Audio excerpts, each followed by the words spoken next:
Welcome back to an after party campaign game.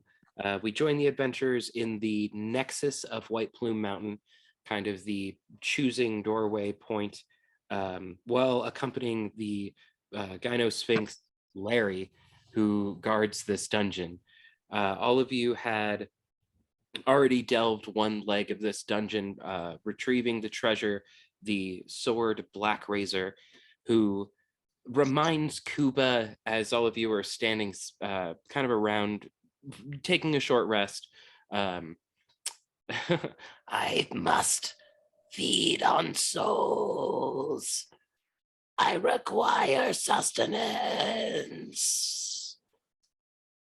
You're just kind of interrupted by whatever thought you were having with this really creepy voice that just blurts into your head psychically.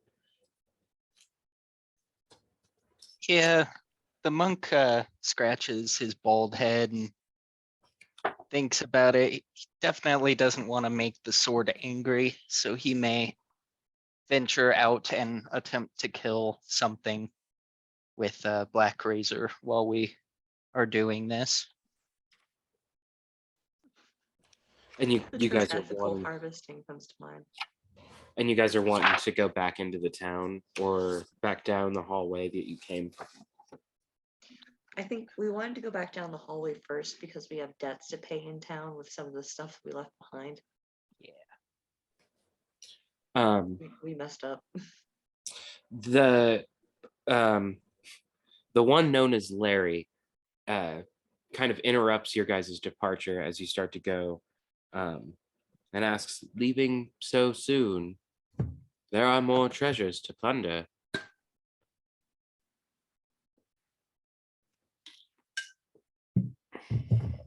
Well, yeah, but we gotta go back and get the stuff that we forgot. We forgot to plunder the treasure we already passed, Lair. Yeah. Whatever do you mean? You have acquired the item. The one called Koopa wields Black Razor. I'll shake him There was- violently. There was other stuff down there. There was a scroll we forgot to get. Forgot to take some jewels. And we owe some debts, so we have to go back and get them. These are mere trinkets, my child. They exist all throughout this place. I guarantee you many more of those same plunders. But the thing is, we need to go back to town to restock in order to plunder further. We know this way is relatively safe. We know the order. We know where the things are. We're not quite prepared enough to go down the other plunder holes, if you will. Is that the term? Is that the term we're using? That's what he went with. Plunder holes. One plunder hole down.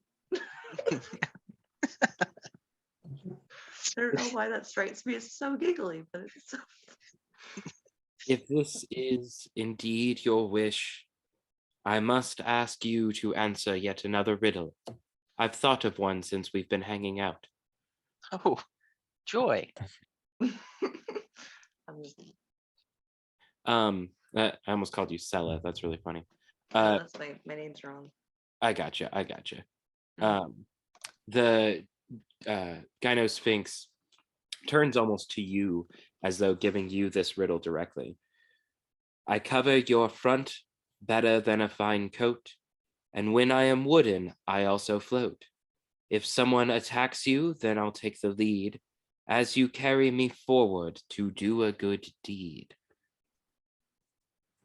Did you say he was looking at me? Yeah. Is it a Like shield? giving the riddle to all of you, but like. Yeah. I was thinking shield also. Is it a shield? The Gyno Sphinx like hangs its head a little bit. I will think of a better one.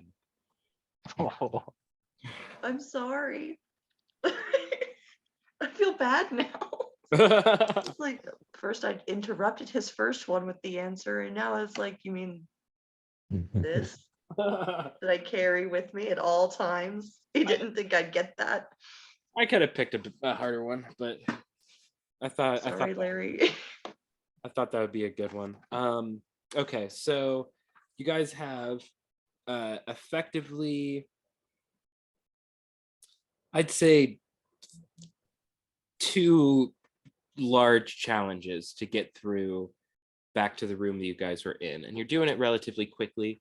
So a lot of the creatures in the arborarium probably haven't like respawned yet. Might come across some like weird little Honey I Shrunk the Kids kind of manticore or something to that degree, but Ooh, if it's easy to kill again, yes, yeah. I would like to take the Or- opportunity to kill again. But Mm. if they're tiny, then they're just like Soul's a soul. A soul It is a might- soul. It might not even have a soul at that point. It's just like a genetic, kind of monstrosity. they're Well, more I like guess- constructs. I guess I could find out. Never know until you kill it. Yeah. I'm sure the sword will let me know. They'll probably think it's delicious. Corey, you do remember the hallway that heated your armor and how you might not want to have to deal with that again kind of situation. It's up to you if you do want to go all the way back or if you want to have to take the time to do that. Might slow you guys down and Okay, If- so yeah, something give more else we time. have to think about is we have a fucking massive amount of money with us. you guys have And- taken a lot of coin. Yeah. It might behoove us to leave one person behind with everything. Because Yeah. Larry's a cool dude, but I'm not entirely sure he's on level. Go ahead and roll an insight check as you're thinking about leaving somebody with Larry.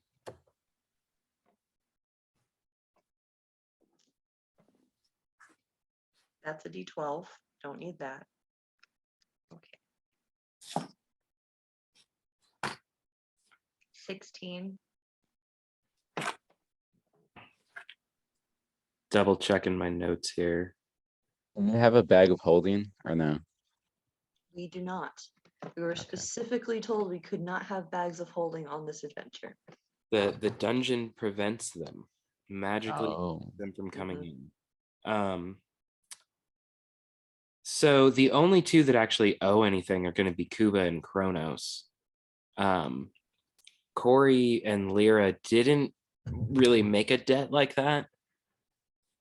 So it might even be behoove you guys to just not show up with Kronos and Kuba. Like maybe they got stuck in the dungeon or died in it or something like that. And you guys came, Corey and Lyra went to town to try and restock before taking at it again or some shit like that. Then we wouldn't have to go all the way back. This is true. We might even have enough gold to compensate for the missing items. If you wanted to Also, try that, that might not be a bad idea. How about just this huge sack of gold? You can go find your own scroll or whatever. Let me see, because I've got 50 I have a lot of platinum gold. and 2,000. We should each have 2,750 gold. Yep. I'm pretty sure. And then I've got also that additional 50 platinum. We should be able to make them forget the deals. It's a lot of money. Lyra has been like uncomfortably quiet. Normally she's chattering a lot, but she's been really quiet. And you can tell that the Sphinx's eyes have been glowing the whole time since you guys have met back up with them. Are they talking telepathically?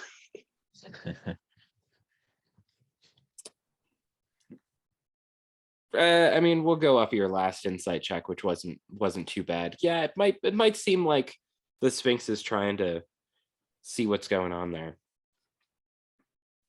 Oh, with her voices and stuff. Yeah. You know, magic comes from all kinds of places. I respect that. okay, so should we try trekking back to town? Do we want to try just having you two go in and restocking for us, or do you want to try and give up the gold. I mean, because with carry weight and everything, we're gonna need to spend this gold anyway. Yeah, or leave it somewhere. Yeah.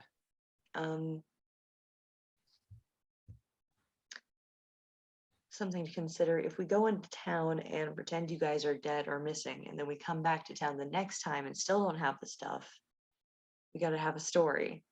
Like, yeah, we found them alive and stripped of all of their belongings. It was totally crazy. Have pity on them. They cannot pay you the debts. The Sphinx definitely seemed confident that there would be what we're looking for later in the dungeons. That's fair. What if we just find somewhere to dump the gold? I think there's a hideout just outside the Goblin's Eye. Or the Knoll's Eye. Knoll's Eye. We Just don't look have up to that. go all the way back to town. We just dump the stuff, take a break, and keep going. Yeah. It's called the Knoll's Socket, but I think you see the leap that I took to get to the Knoll's Eye. Eyes do go in sockets. Okay, I apologize. I was reading. What is the plan? No. We don't know yet. We're Oh, gonna, I think that works. If we just stash the gold, have you guys restock, that way we can get a long rest too, and then come back and do the next part. Okay. I'm down with works. that. So we're gonna stash the gold and restock and then go back in. okay, cool. As you guys leave start leaving the dungeon, you can hear a voice coming from the Sphinx. I promise I'll have more riddles. Thanks, buddy. And then Black Razor is going, are we going to find souls? Yes. Kuba, you would be able to do, yeah, actually make a survival check. Let's do a survival check. I got a 12.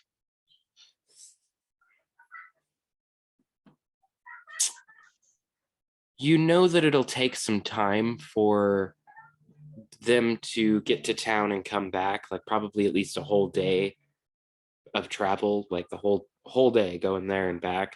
It'll take about half day for you guys to get from the dungeon to the Knoll's socket. So there's some time going on in there. Yeah, I mean, it doesn't say what. If on the road I can find like a deer or a bird or so, I just have to satiate it somehow with a soul. I guess that then there comes a bit of an argument over what a soul is. Do animals have souls? Oh. I was making a joke about, like, you know, the argument over what a soul is and that kind of thing. Okay, cool. So Corey and Lyra and, well, the whole group, you guys take off from the dungeon, spending about a half a day, move into the Knoll's Eye. There's a very, very sparse wasteland being up against this huge pluming mountain with an underneath volcano. The Knoll's Eye is just on the like edge of the volcanic wasteland, and then civilization is just on basically the other side of the forest, where the soil is very rich and plentiful for a lot of growth to happen. And you guys trek through the forest, Corey and Lyra, spending about another half a day, reaching the town just around like before sunset, twilight. There's a couple hours left in the day, definitely, and there are plenty of markets and stalls kind of set out. Go ahead and do a perception check to see if you can see any of the vendors that your comrades may have interacted with. And what are you looking for? It's a 10. Yeah, you don't see anything. You don't see anyone familiar. Does Lyra see anybody familiar? She was the one who bought the juice, right? She did. Yeah. Use perception.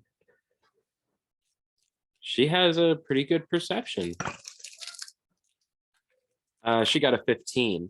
Definitely sees the old lady's stall, Karen's Goods. That was weird. Definitely sees Karen's Goods, but it doesn't seem like it's been open for a little while.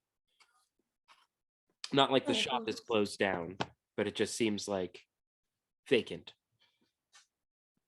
She's spending all that awesome money. Yeah, She did get a lot of money that day. I think Lyra gave her way more money than she should have. I'm actually gonna look for whatever type of place.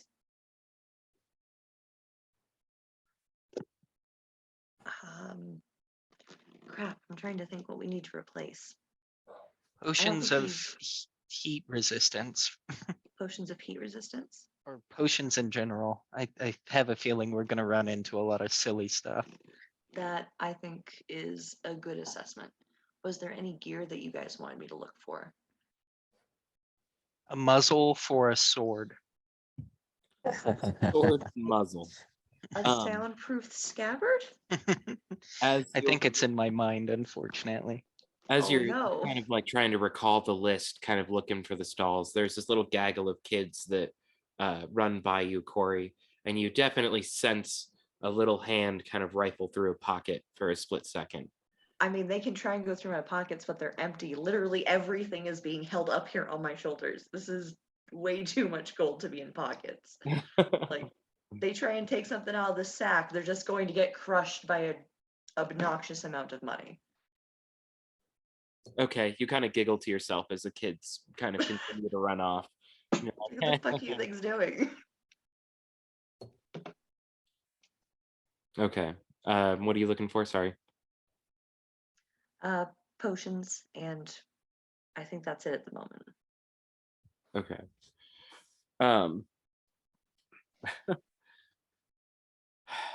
How do we want to do this one?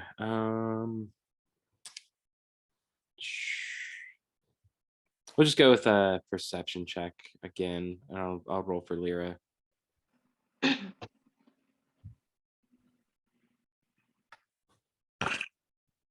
Wow, she got a natural one. Yeah. She's kind of like toddling off with the kids, like, oh, that looks like fun. Hey guys. I got a 17. You notice Lyra's kind of distraction a little bit, that she's starting to kind of go by the wayside. Okay, I'm just gonna take a length of rope.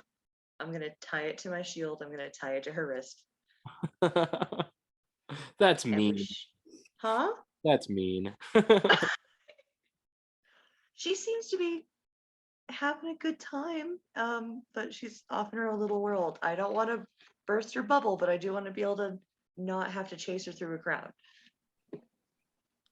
She goes, okay, I'm sorry. I'll pay attention. I know. We need stuff. Like, I know you mean well. Yeah, she remembers how much gold she has and is like, yeah, I definitely could go with like maybe a better sword or a better great axe, something. She Okay. should have Black Razor. You It's a definitely great sword. you definitely know that she was kind of digging it at first, but got a little bit distracted as things kind of went on in the dungeon and stuff like that. But yeah, you definitely find the potion shop that you're looking for. It's like a little old woman behind the counter. It seems like she's kind of tired and haggard from the day's end. Big gray bun on her head. You guys walk into the shop and it's full of like plenty of different colored potions along the wall. Hello, dearies. What are you looking for today? Hello. Healing potions. I think you've come to the right place. This is Margaret's Magnificent Magics. Awesome. I always got to write those down after.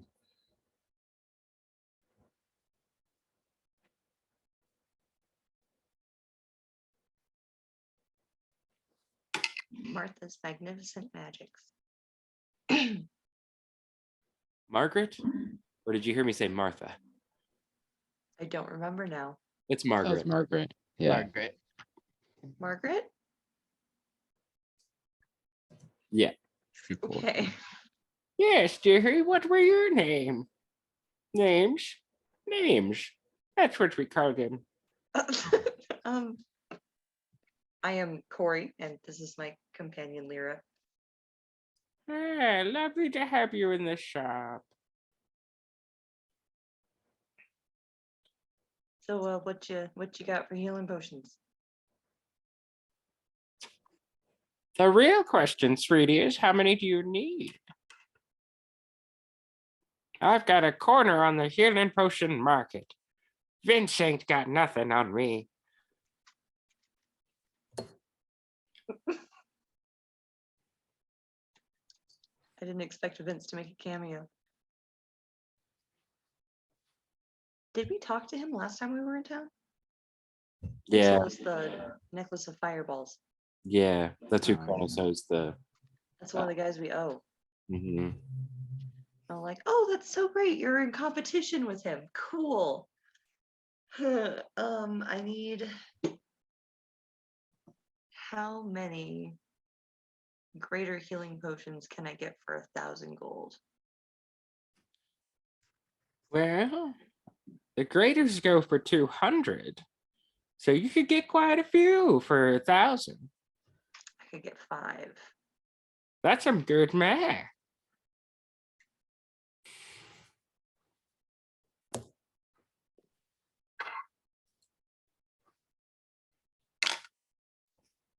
Since I'm buying in bulk, would you consider throwing in a 6th one for free or at a reduced price? Ah, you're a wheeling dealer, are you? I like you. Don't be touching those. And you can see Lyra is like reaching up to a potion of like this black swirling kind of smoke. There are these little skulls kind of flying through it. I can't really see them. That's one for a special occasion. I wouldn't go playing with it. Ooh, what does it do? What does it do? Don't you worry about that one. But Let me get back I'm a to you. paladin of I'm just Mistra. making it up. I'm sure there's a potion like that. I'll look it up. Let me. Oh, okay. I thought you were making a story play. I was like, oh, that's cool as fuck. No, it's just a Lyra, You're gonna don't buy it touch the now. death potion, please. You can buy it now and find out later. Yeah. How much is it? I don't know. I'm just making stuff up for fun. Then I forget that you want to buy everything all the time. Lyra says that she could hear it whispering to her, and Margaret goes, "I bet you could." Anyway, was it just the healing potions you were looking for today? I'm sorry? Was it just the healing potions for you, sweetie? No. I mean, okay, out of morbid curiosity, what is the most expensive and dangerous thing you have in the shop? I don't get asked that very often. I'm not gonna lie to you. What are you planning to do? Oh, kill many, many things. We're doing the mountain. I assumed. Just had to make sure. Yep. I don't know. What would be the most dangerous thing?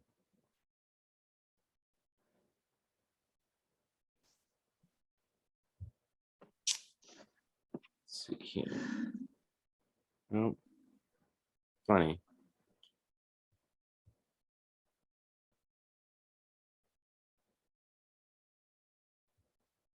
Alchemist, Metropolis.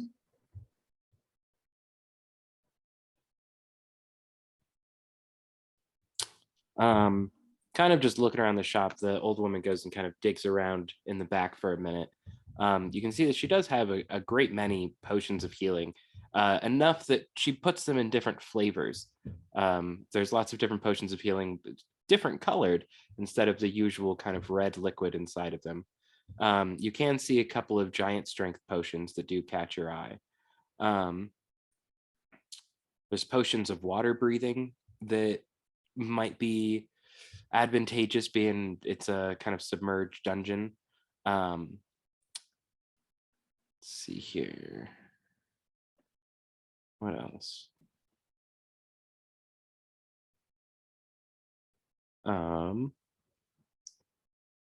Climbing. Do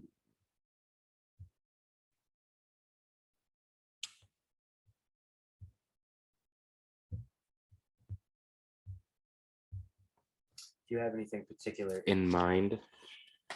Because this random generator is definitely not giving me a lot of options. So I'm just going straight to the source. Hold on. Water breathing is always a good one to have on deck. Yeah, I think that would be useful. Obviously, we would only have enough for 2 of us, but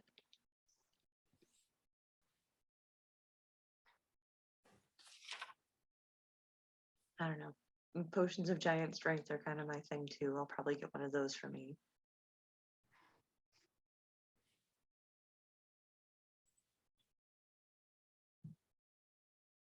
Kuba, you want a potion of giant strength? Yeah.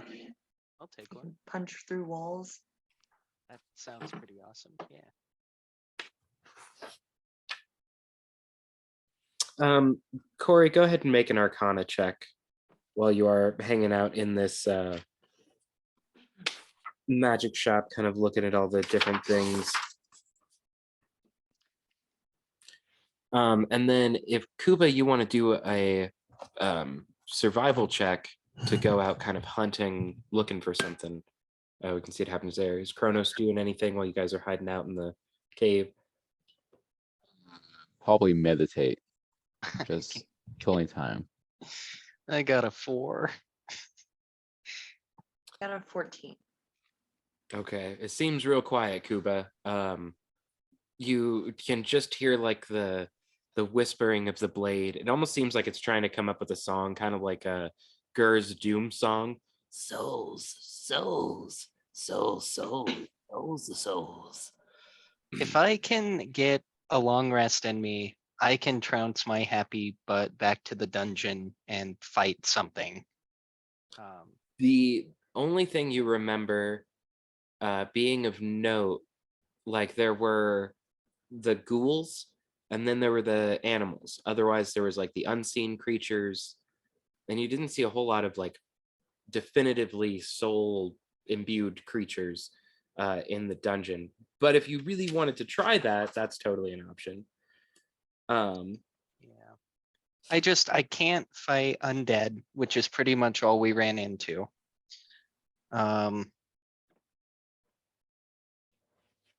If I'm not finding any animals, I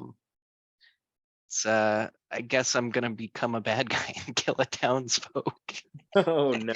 I'll just lure them must die. out. What if we just bring you back a chicken? Are we saying Yeah. chickens have souls for real? How many chickens have you eaten in your life? Are we saying chickens have souls? I'm not Of sure. course chickens have souls. You've eaten so many souls then. Okay, that's a moral dilemma for another time No, this that I is the have time. had. This is the but- time for it. I think this is exactly the time. We should hash this out. The circle of life, man. But I have also seen chickens that are very sweet. I've raised chickens. They're not bad. Yeah, but we eat so many. I don't know if they have souls. Anyway, to get to Corey real quick. You think that the potion that was catching Lyra's eye was a potion of mind reading, and after a couple of moments, the old lady kind of pops out from the back. I found it. I think I've got it for you. And she walks out with 2 potions and goes, "This one is a potion of vitality," and thinks about it for a second and goes, "Actually, I'm gonna save that one for myself." This here though, or potion of longevity, she says, which like reduces your age by 13 plus some odd years. So she's like, you're a little young for this one, sweetie. And then goes, I do have a potion of invulnerability. Now this potion will make sure that you are resistant to all damage for at least 1 minute. Oh, we're taking that. How much is that? Now this one took me a while to find and isn't too easy to make. Needs lots of dragon blood. See, I think I could let it go for maybe 300 gold. Oh, deal. Oh, right, okay, okay. So you said you wanted 6 potions of healing, greater healing. Mm-hmm. You put them at 200 apiece. I think I could let go of that 6th one for 100. All right. That puts my running total up to 1,400. 6 healing potions and a potion of invulnerability. Woo, doggy, it is a good day. Mama. How much for the 2 potions of giant strength? Those ones are kind of hard as well. I could do 150. And you know, one is a hill giant and one is a fire giant. Oh, what's the difference? Just the strength modifier.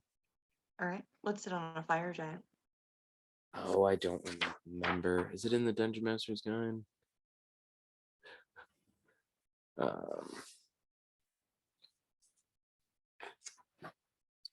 So a fire giant is a 25, and then a hill giant is a 21. Okay, yeah, we'll definitely take both Easy. of those as well. So that's another 300. So 14, 15, 16, 17. We're at 1,700.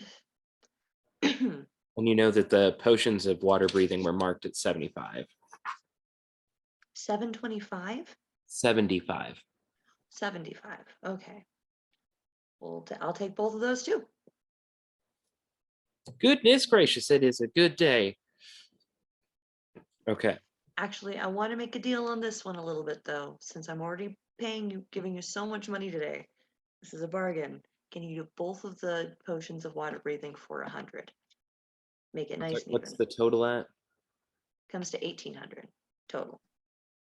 I think I could get by with that. That seems like a fair deal to me. Go ahead and make a persuasion check just for fun, though. I totally Okay. forget that's a thing sometimes. Whew, okay, that was a 19. Indeed, Nope, that was a 23. My bad. I think this is a fair deal. Mama hasn't made off this good in a little while. Well, hopefully we'll come back with a lot more stuff now that we're all like loaded up. Take I was gonna ask if you were 1,800 talking gold. that, but it seems as though your lodge companion has got it. And Lyra's just like kind of bundled up, still looking at the like swirly black ocean. All right, so I have 1,450 left, and Lyra still has all of her cash. You spent, I thought you had 2,000 something left. I had 2,075. Okay. You just spent 18? Yep. That's not right. Yeah. I should have 1,450. Oh, that's plus my platinum. My total money value is 1,450. I have 950 gold and I have 50 platinum. Gotcha. Okay. Well, okay then. You know what? I don't have a very good sword right now either. Lyra, you want to go sword shopping? Yeah, she was already on it. What are you trying to get, Corey, for a sword? Is what do you got? Oh, actually, never mind.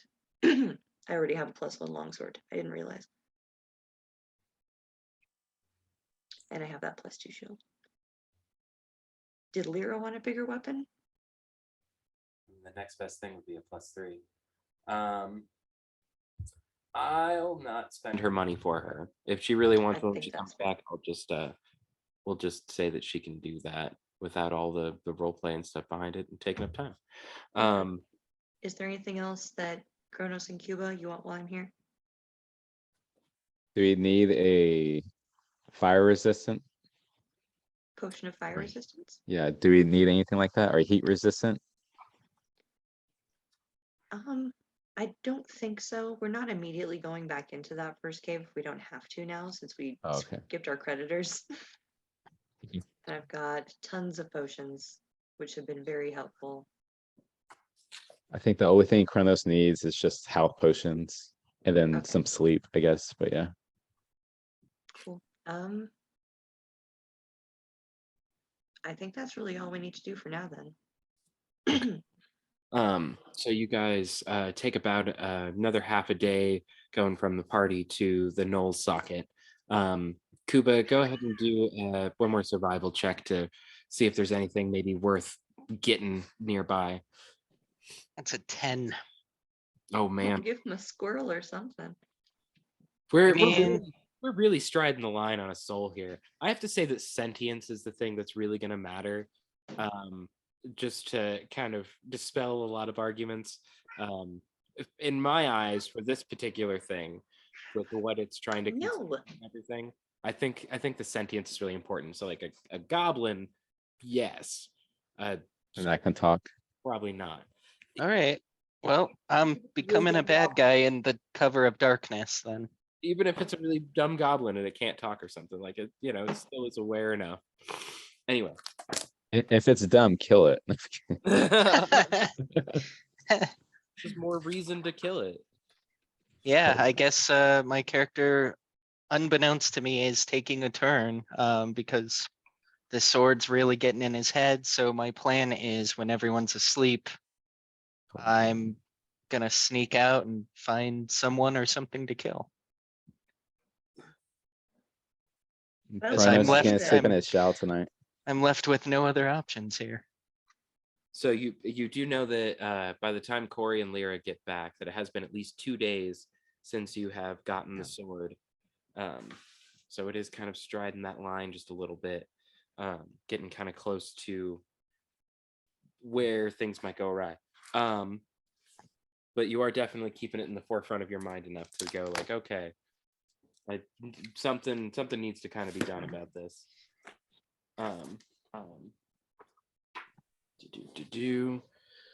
So you guys meet up and head back over to the dungeon. I'm just gonna maybe for ease. Well, no, we'll bring her along. Worst case scenario, she hits some stuff. You guys can do a long rest before you head out, so that you all kind of take a sleep there at the Knoll's Eye and everything. And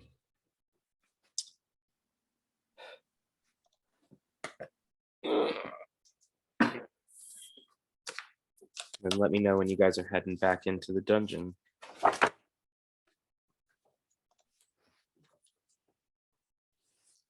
So we did get a long rest. Yes. Yeah. Awesome. I'm adding all the potions to my inventory. Kuba, you're woken up definitely first, to just like a crying kind of scream in your head. Souls,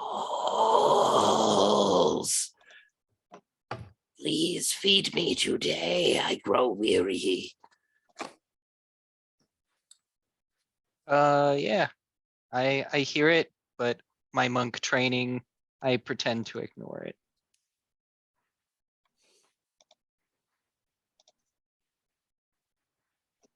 Why are you not working?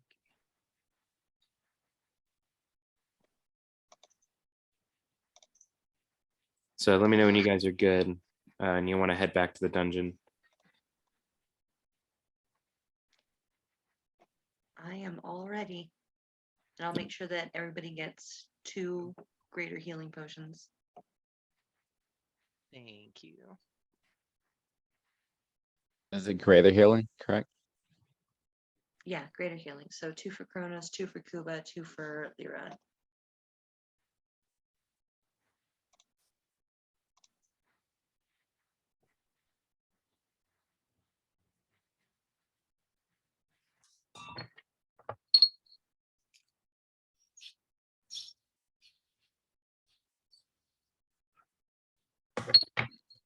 And I'll keep the 2 potions of water breathing for the moment, and the 2 potions of hill giant strength. Oh, 2 potions of giant strength for the moment.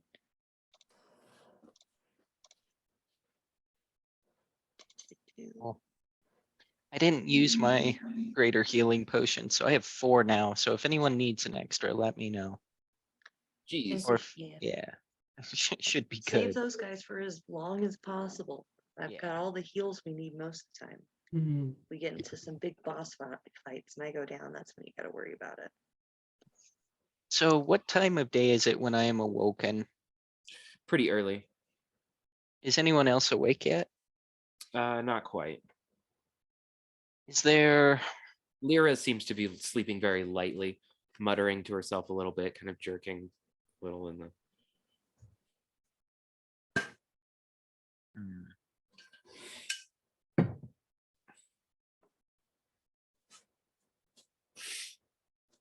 And you said it's like early morning? Yeah, the sun is just starting to come up. Yep. It's gonna have to starve. The only chance I had was in the cover of darkness, so we'll see what happens. But I'm awake. Apart from the sword, I'm outside just trying to clear my mind of what I may need to do in the future.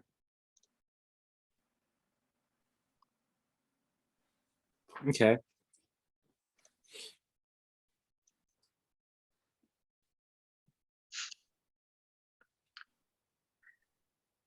Do you wake any of us up, Cuba, or you're just kind of dealing with it? Yeah, I'm just pacing outside. Okay. It's really wearing on my monkness. You don't have to keep it. You can It's leave it here with the treasure. it's really rough because I'm not proficient in it for one. Two, it's I picked Way of the Open Fist, so it kind of goes against the way I built the character. Mm-hmm. It's really cool though, and I think we will need to have it in the dungeon. The problem is all we fight is undead, so I'm not getting souls because I can't fight undead with it. So I'm gonna bring it along. I'm gonna hop in this next dungeon with it and pray there's something that's not undead with a soul that the DM awards worthy of having a soul, a creature having a soul, and I will slay it. Okay. We will find things to kill. It will happen. All right, but for now, I guess we are gung ho. Let's go get started again. As you guys make your way in the mucky kind of tunnel that is the entrance of the dungeon, you find the familiar trap that lifts up to a very long spiral staircase that leads down to finally a kind of halfway flooded sort of, or no, is it flooded at the entrance? Yeah, kind of a halfway flooded hallway that kind of leads down and then up a long hallway. You can see kind of a faint glowing light at the end of the tunnel, where it is mostly dark in this dungeon, or it is dark for most of the dungeon. You guys can see the light of the Sphinx kind of at the nexus. And as you guys are walking, all of you do bump into the invisible barrier that kind of stops you from the Sphinx and the nexus. And you can hear in your heads, my friends, I mean, welcome back to the dungeon of White Plume Mountain. I am torn from my home and trampled, then locked in the dark and sampled. Trapped in glass and sold for gold, my strength grows as I grow old. Is it wine? You guys are bumming me out, man. And you can see the shimmer as the wall kind of like drops a little bit. And At this point, I'm like, hey, Larry, what's up? That was a good one. Nice one, buddy. make a persuasion check. Okay.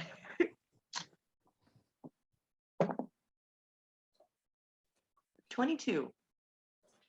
I appreciate you trying, but it makes me feel no better.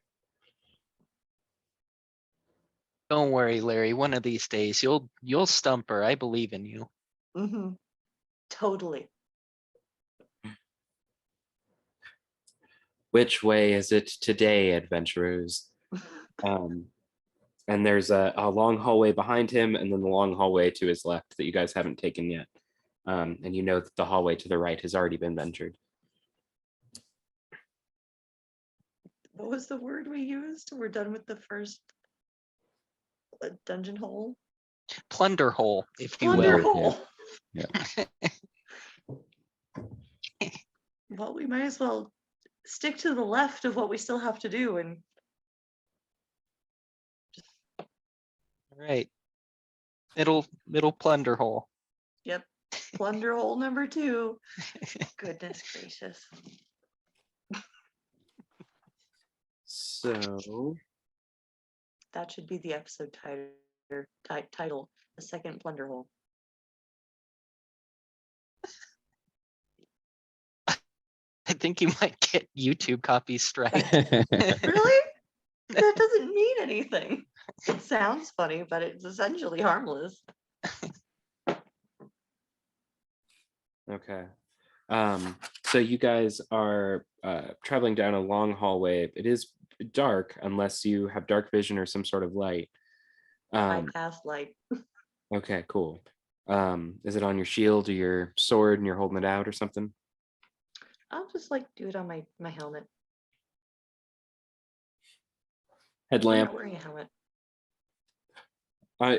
It can just be above your head if you just want a headlamp. That works too. Boop. Okay, who's leading the charge? And then yeah. I'll go ahead and lead. And one of Black Razor's things is while I'm holding the weapon, I am aware of presence of tiny or larger creatures within 60 feet of me that are not constructs or undead. For So sure. For sure. as Dang. we're walking, I'm kind of like letting him sniff out the air in hopes he'll find something to feast upon.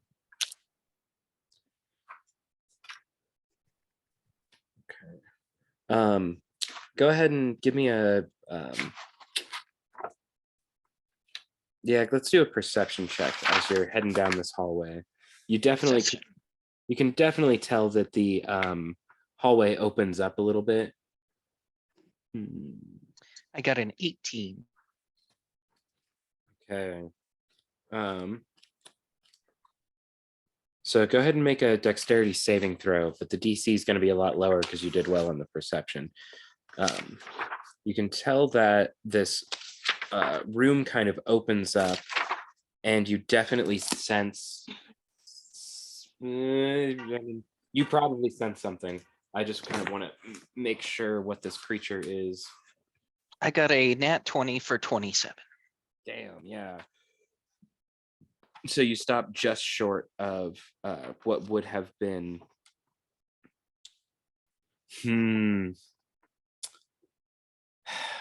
Does a plant have a soul?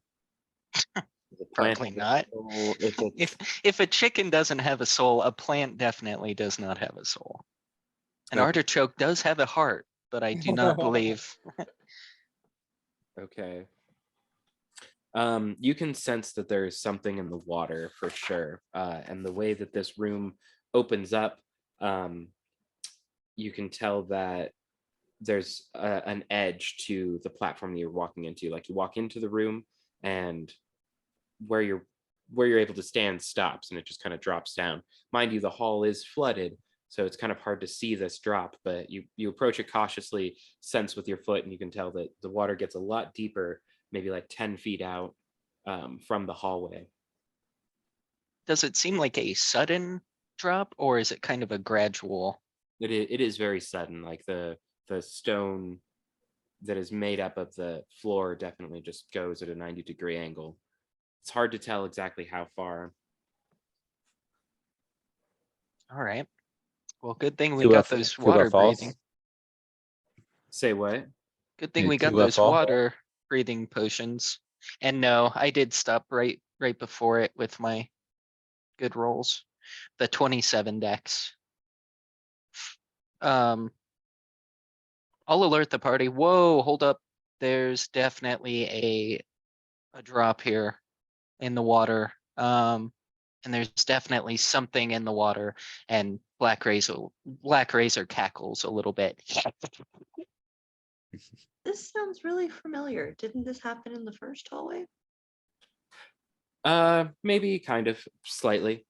Okay, what was your action, Kuba? I'm sorry. Or you had like wanted to do something? I just let the party know. Okay, sorry. Okay, as you are kind of standing at this room and letting everybody know, you can see a figure kind of rise up out of the water. It is a very beautiful woman that you feel like you've met before or sometime from your past. And it's like about 20 feet out from you, at the kind of standing on the water itself, just moving gracefully forward towards you. Go ahead and make a wisdom saving throw for me. Damn siren. Oh, you said, yeah, wisdom saving 18. Okay.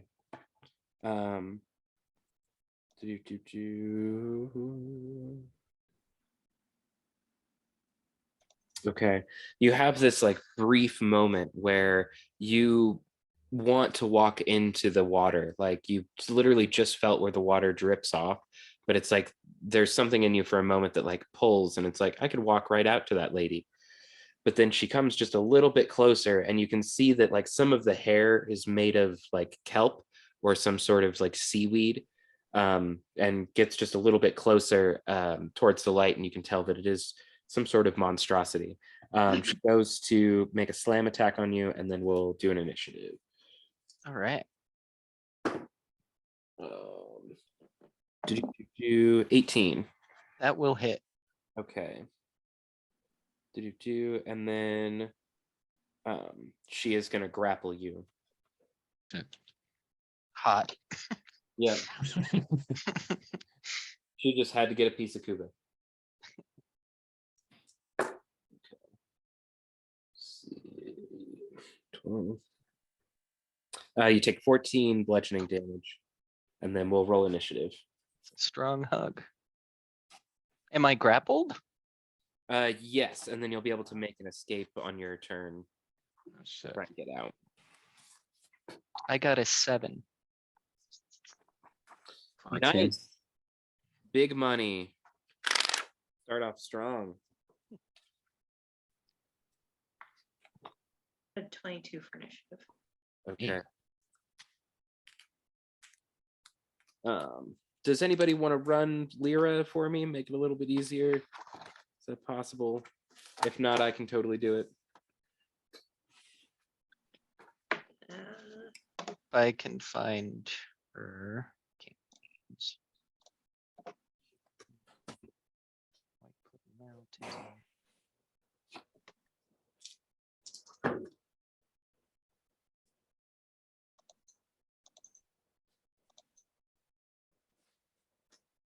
Okay. Yeah, I've got her. She's a barbarian. Yeah. Yeah. Yep. Rage and whatnot. Okay. Does anybody get above 20 for initiative? I got a 22.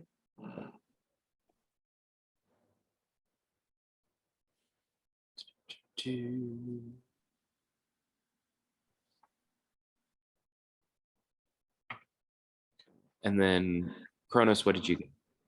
14. 14? And then Lyra. Oh, I can't actually roll for her. Okay. I will grab my dice in a second. I'll roll initiative for Lyra. She got a 22 as well. Wow. Her dex is 3. I'll be right back. I gotta grab my dice. No worries. And then, I was just about to ask what Kuba got. He got like a 7. I got a 7. Oh, okay. All right.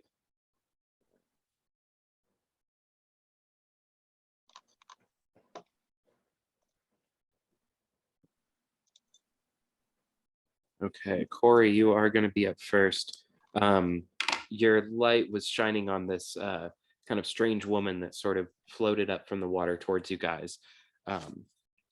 and got closer and closer to Kuba. He definitely didn't walk into her grasp, but she just violently like slammed at him and then wrapped her kelpie arms around him. Yep.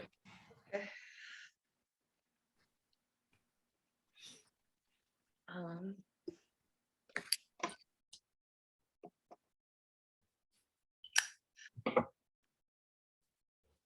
what I'm gonna do is I'm gonna cast Bless for this first round at second level, so I can target all 4 of us. Okay.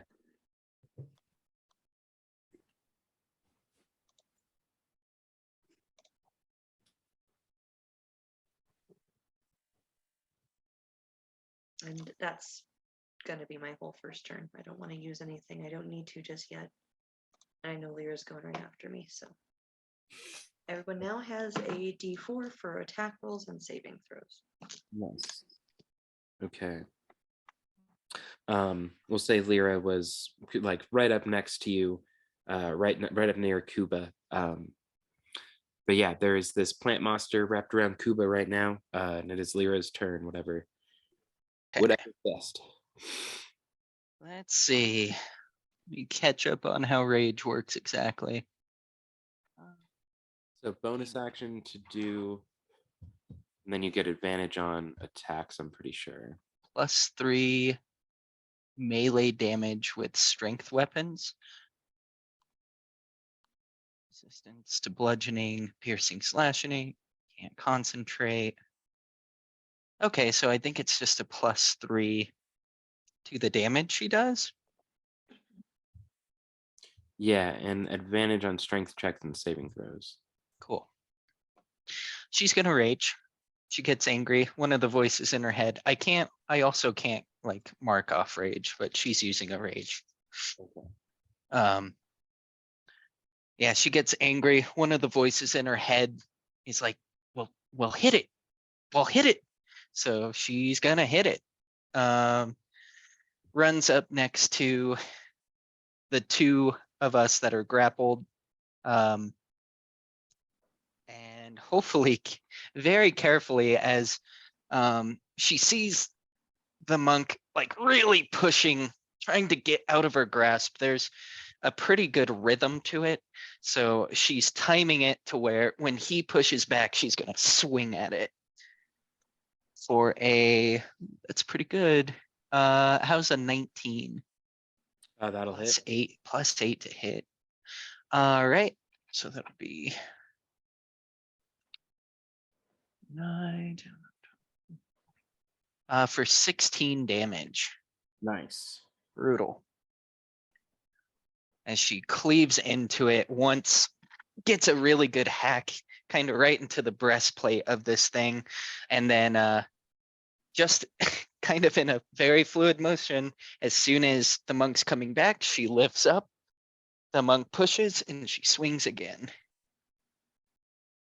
For not as good, that's going to be a 3, an 11 to hit. Yeah, plus also. Ooh, that's a D4. Yeah. Nice. Good catch, Cronus. 11. Perfect. 15. That does hit. Oh, The has. that bless. That bless. Cool. For 10 damage as well. So 26 total to this thing in between Kuba trying to fight this thing off of him. Okay. For sure. Anything else you want to do? I think that'll do it for her turn. Okay.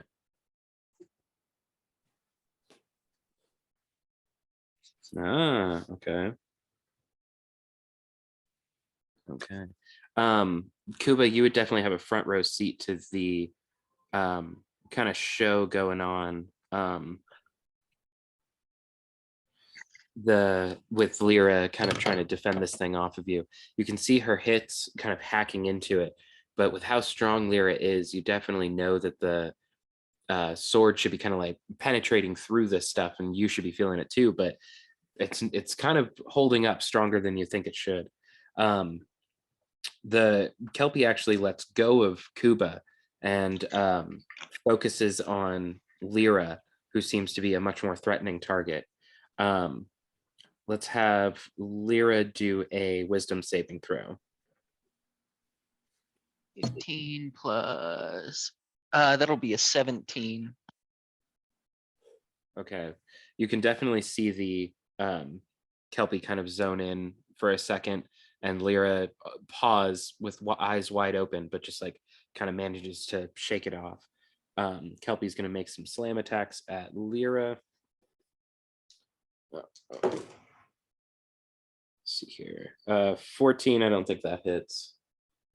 Okay. And then 23 on the second one. That'll hit. Okay.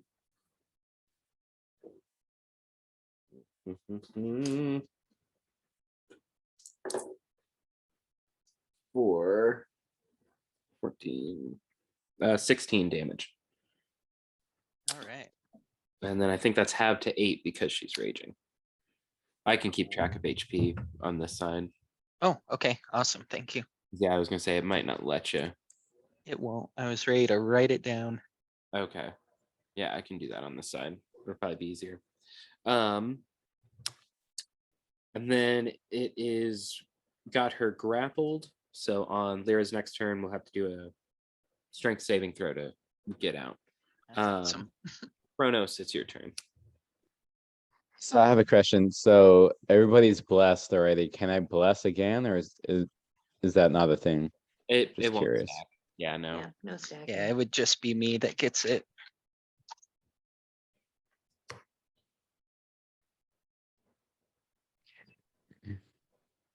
I would like to cast reduce on her. Okay. That's a saving throw, right? Yes. A con 15. Oop.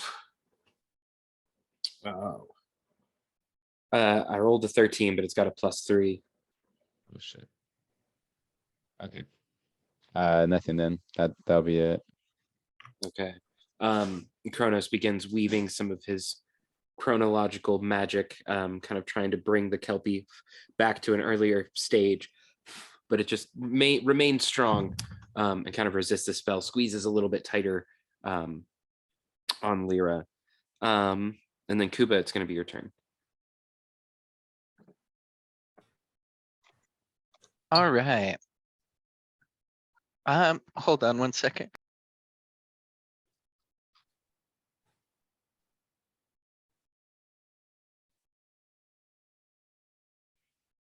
Sorry. I am going to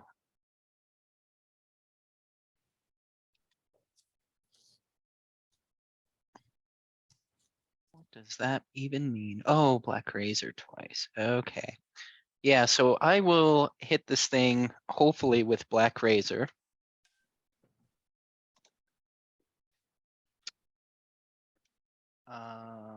And this would be my bless. So I got a 9 plus bless.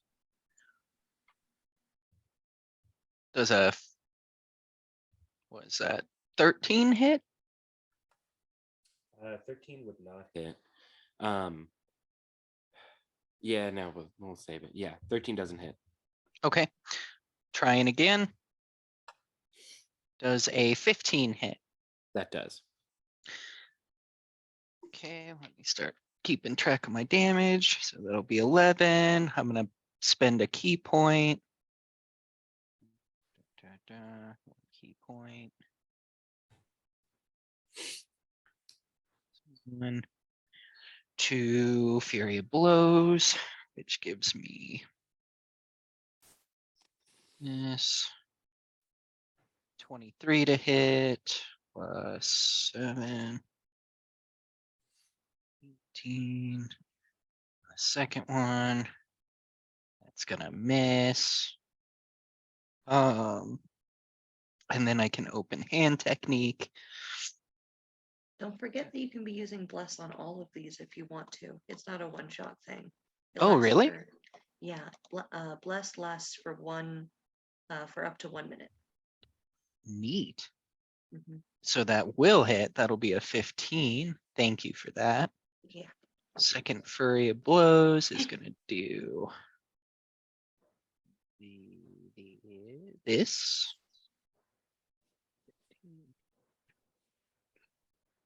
3. Okay, and then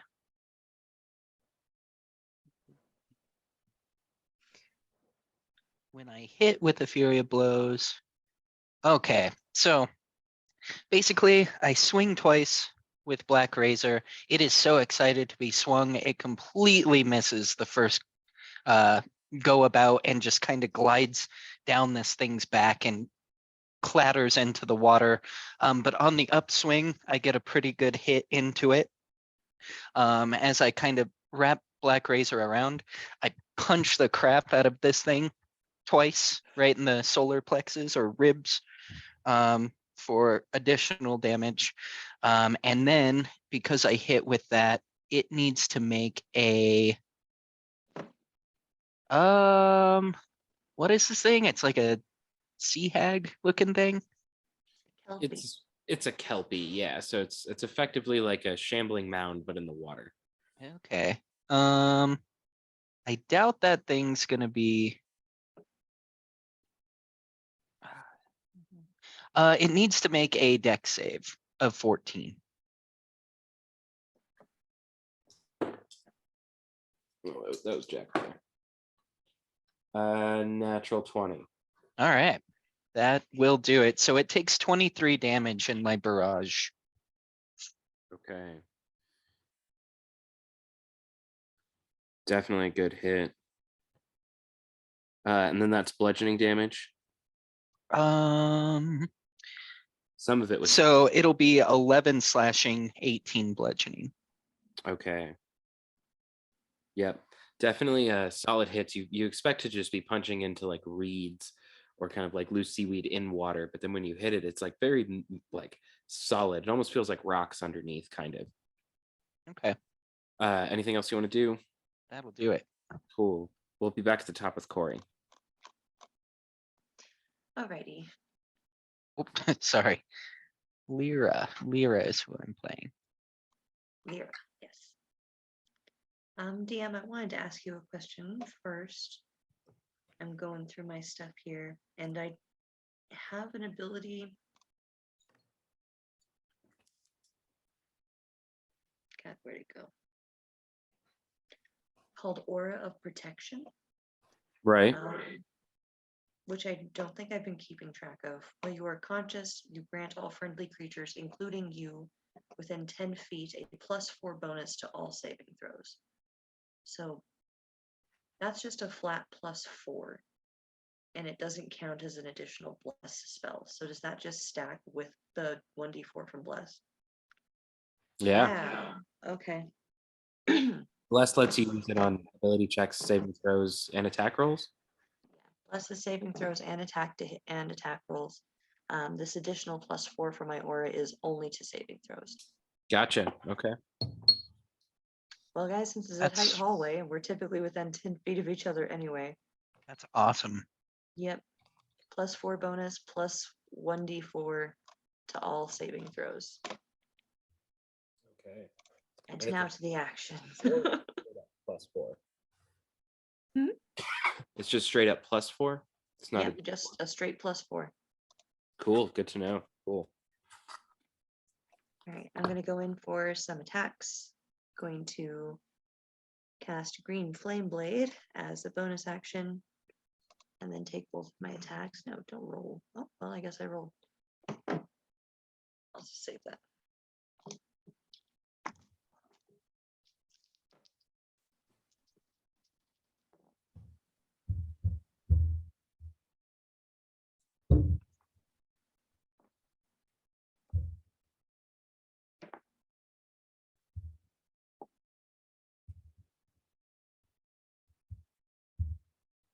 Okay, first hit is a 27. Okay. Second hit is a 17. Okay. They both hit. Okay.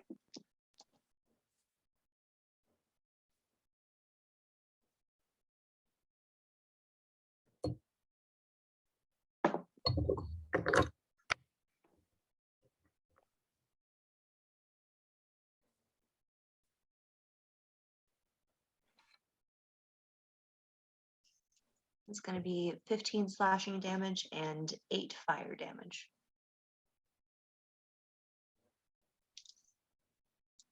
What is that total? A total of 23 damage. Okay. Okay.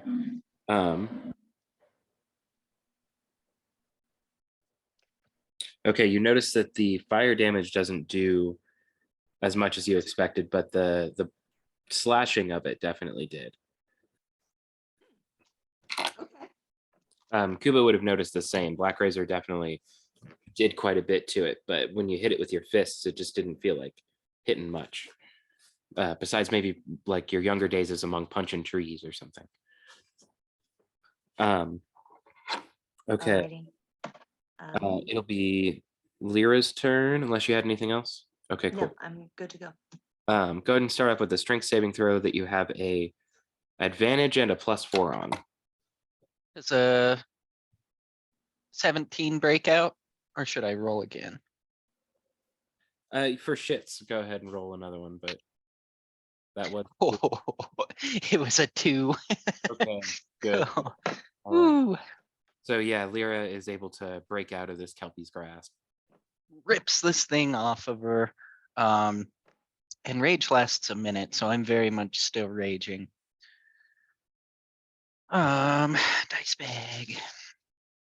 I'm gonna make 2 attacks against it. Ooh. I'm gonna roll both of those now. 19 on die on the first one and a +8, so 19 with her +8 to hit on the second. 4 damage. It's gonna be brutal. 12, 16, 17. 25 damage as she just does 2 really big slashes with her great axe. Nice. Yeah, this thing is barely hanging on. The great axe definitely chops it up a little bit, takes it down in size a notch. It's not doing so good. Anything else you want to do? I think that'll do it. Okay. It's going to be the Kelpie's turn. It's not looking so great, but it's definitely not giving up on trying to get you guys. Lyra, go ahead and make another wisdom saving throw. Okay. Ooh, that'll be a 7 +4 +4. plus a d4. 7, 11, 13. Ooh, okay. Lyra, after breaking this thing free and chopping it to bits, almost looks like it's enthralled a little bit and begins to walk just straight out into the water and plunges down. Oh god. Loop just starts going down. The Kelpie kind of hisses a little bit and then swims down into the water. Kronos, it is your turn. The Kelpie and Lyra both just kind of took a dive beneath the surface of the water. What would you like to do? Can I still see this creature? No. Oh no. No, not at the moment. I imagine you'd still be kind of in the hallway a little bit, sort of in the back, but you could definitely see Lyra just like kind of relax a little bit and then just take a step right off of the edge and bloop down into the water. Went in. Yeah. And then after. So how far am I? Can I jump in there? Yeah, the edge would only be like 10 feet away. Okay, I'll jump in. Okay. Dive in. You dive into the water, a little bit adept at being in the water because you actually have a swim speed, don't you? I do, and then I can breathe underwater for an hour also. Okay, Oh, cool. nice. Okay. Yeah. So you get under there and you're almost surprised by what you see. There's definitely very fancy like fish tank decorations of like coral and seaweed kind of all over. You go ahead and make a perception check actually for whether or not you could see Lyra. Oh, that was bad. I'm gonna use luck. I Okay. got a 6 on that one. I'm gonna do it again. Okay. Stop. I got an 18 on that one. For sure. Yeah, as you're looking around, you definitely see a lot of seaweed, and it's kind of hard to make anything out. But you do see something starting to motion and move down. It might be like 20 feet away from you. You've already used like 10 feet of your movement, so you'd probably be able to get to Lyra. It's hard to tell where anything else might be kind of around you. Damn. I'm gonna go for it. Okay. Being quick underwater, maybe more quick on land, even just in your old age, you're able to get to the barbarian just in time. And as you're kind of getting a hold of her and starting to swim up, you can see the kelpie kind of coming out of the seaweed decoration at you, just kind of like uninvisibling, appearing, becoming visible. The second kelpie that was laying in wait is going to pop out of the water at Corey and Kuba. This time, not really knowing the two of you, Corey being more decked out, ready for bear. Go ahead and make a wisdom saving throw.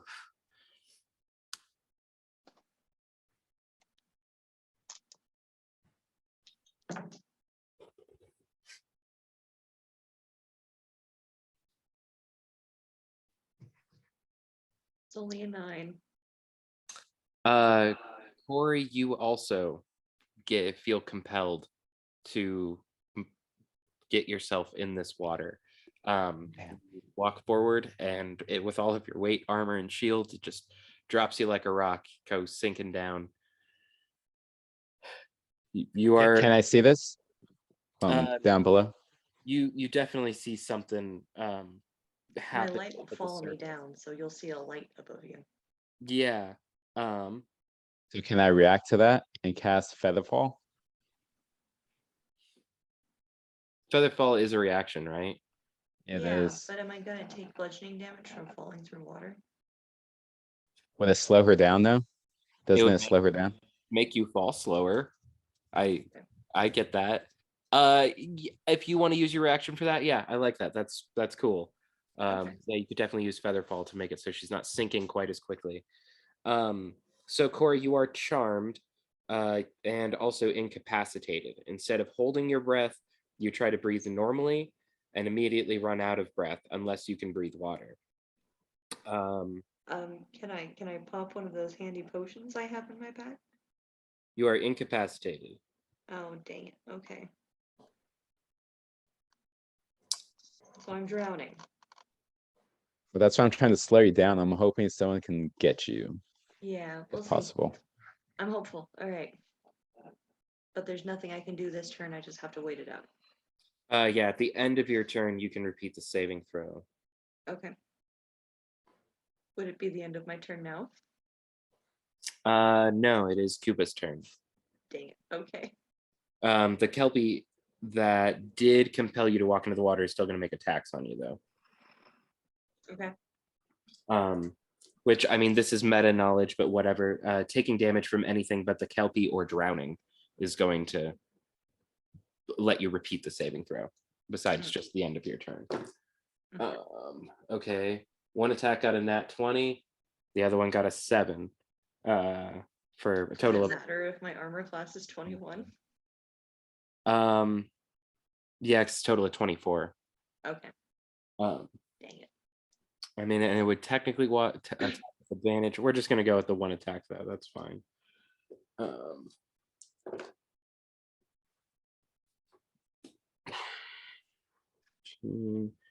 For 28 damage because it was a nat 20. Okay. And Kuba, it'll be your turn. So you saw this other Kelpie rise up out of the water for a moment. Its gaze kind of locked with Corey for a minute, and she just walks right past you and bloops into the water, just kind of one after the other. Your companions have just gone into the water. Kronos maybe willingly, but I grip Black Razor tight, knowing I can.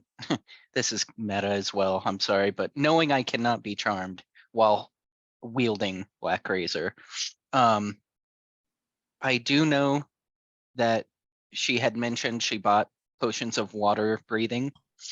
So without a moment's hesitation, I jump and feet first, flat as a board, try to fly down into the water as quickly as I can to reach her. I'm reaching for, as she's breathing in water, I'm reaching for one of these potions, and I hope to uncork it and, along with the water, get this in with it. Interesting. I kind of like that idea. Let's go ahead and do a medicine check. Okay. To see if you're able to, or maybe, okay. Let's go with the athletics check first to like do the dive into the water. Okay. Corey is definitely like 10 feet below the surface at most.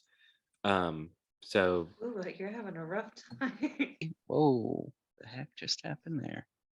what happened? Did I freeze? Nope, that was me. My connection just died for a second. Sorry. It's all right. Okay. Using a lucky on the first roll of 2 athletics. I rolled another 2. Another lucky it is. Wow. Okay. 15. Okay. It's I kind of imagine it like Kuba going to run off the edge and then like, oh no, that wasn't right. And having to like take a step back and then like getting up. Oh no, that wasn't right either. Like you knew that those first couple of attempts weren't going to be right. And so you had to like leap off with just the right position and like feet on the stone so you didn't kind of fall flat on your face. But you leap off and do this dive going straight in.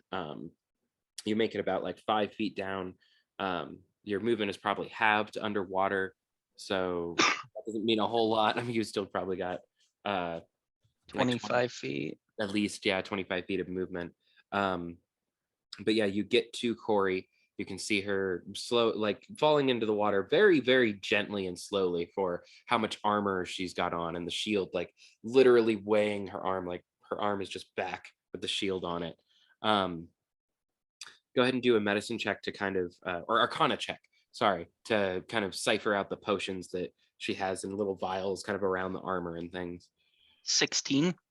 Okay, yeah, you decipher that there are 2 that are not like the others for sure. They appear to be kind of watery and liquidy. And then we'll finish this off with a medicine check to see if you can get like, get it right on her and where it needs to be for her to kind of breathe this shit. 21. Okay. It being very, very quickly after Corey went under the water, having only gotten maybe 1 or 2 gulps of air or water, kind of down before you get to her. There's this kind of like menthalanum sort of feeling, Corey, as you not necessarily are snapped out of the charm, but it's like you're not struggling anymore. It doesn't feel like the weight of the world is on you. You're breathing, and it's almost like it's not right. Like you're trying to breathe harder, even because you have this like urge to get liquid into your lungs, but it is air, and you are not suffocating on it. Kuba, Awesome. you can see like these little gills kind of start to split on her neck just a little bit. Like you can see them just flapping, like desperately trying to get more water into the lungs, but it's just not happening. Black Razor in my mind goes, ew, gross. And I'm just like underwater sobbing. I'm not drowning anymore. This is great. I did, when we first started that out and we weren't sure what we were going to do, I did roll a medicine check of 4. So I used my last luck to roll that 21. So I'm out of lucks, but I successfully did this crazy heroic feat. Yeah, no, that was really, really good. The first one wasn't going so well, but the other 2 kind of lined up good. I'm glad you Thanks, used the Cuba. medicine check you already had used. That definitely worked a lot better. Okay, cool. So we'll call that your turn. Little quick skill challenge. Kronos, oh no, I'm totally skipping some stuff here. So that was Kuba's turn. So we're back at the top with Corey. Yeah, Okay. Corey, you are kind of stuck in this weird, like, just dazed state where your entire existence is just getting more water into your lungs, but you can't. It is just air, kind of, or it feels like air passing by, and it's just not quite right. Go ahead and do a wisdom saving throw to defeat this charm.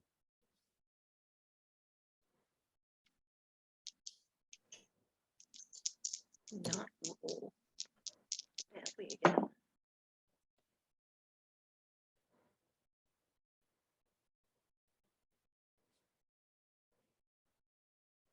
$17 that time. Okay, so you do come out of the charmed state, with Kuba nearby, and kind of getting this potion in you.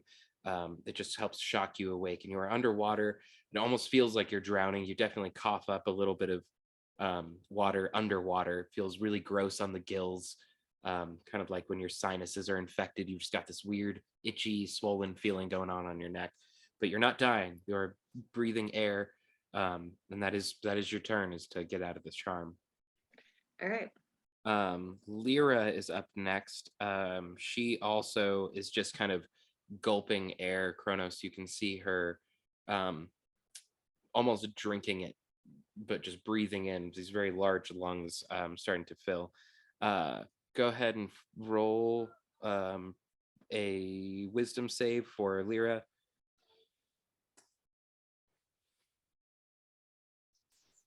Problem. No, I 16. got a 10.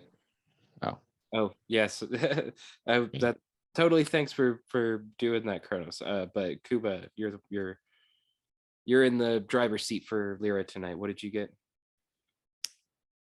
16. Okay, +4 plus a D4. right. Okay. She's good though. She definitely doesn't need it. Kronos, you can see Corey kind of like snap awake a little bit. Like she blinks a couple of times and then stops taking in all this air, but then looks around, starts kind of like choking and gasping. But there's nothing to gasp on. Real quick, how long does Bless last? How long do we get this D4 advantage? A minute. So 1 basically minute. combat. Oh, wow. Okay. Mhm. Cool. We're only on like the 4th round tops. Yeah. Um, It's 10 rounds. yeah. Okay, so Lyra's saved. It's going to be the first Kelpie's turn. This is the one that was focused on Lyra. It's going to make a slam attack on Kronos and one on Lyra.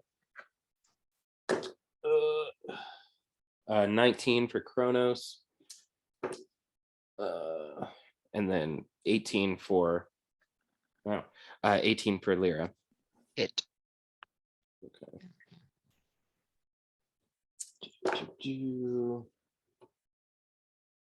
12 damage for Kronos. 13 damage for Lyra, which I think will be halved because she's raging and it's bludgeoning damage. And are you still keeping track of that? Okay, cool. Thanks for reminding me. I got it. Okay, that's going to be its whole turn. Kronos, it'll be your turn. I would like to cast. Let me see. I'm trying to find it. Momentary stasis. As an action.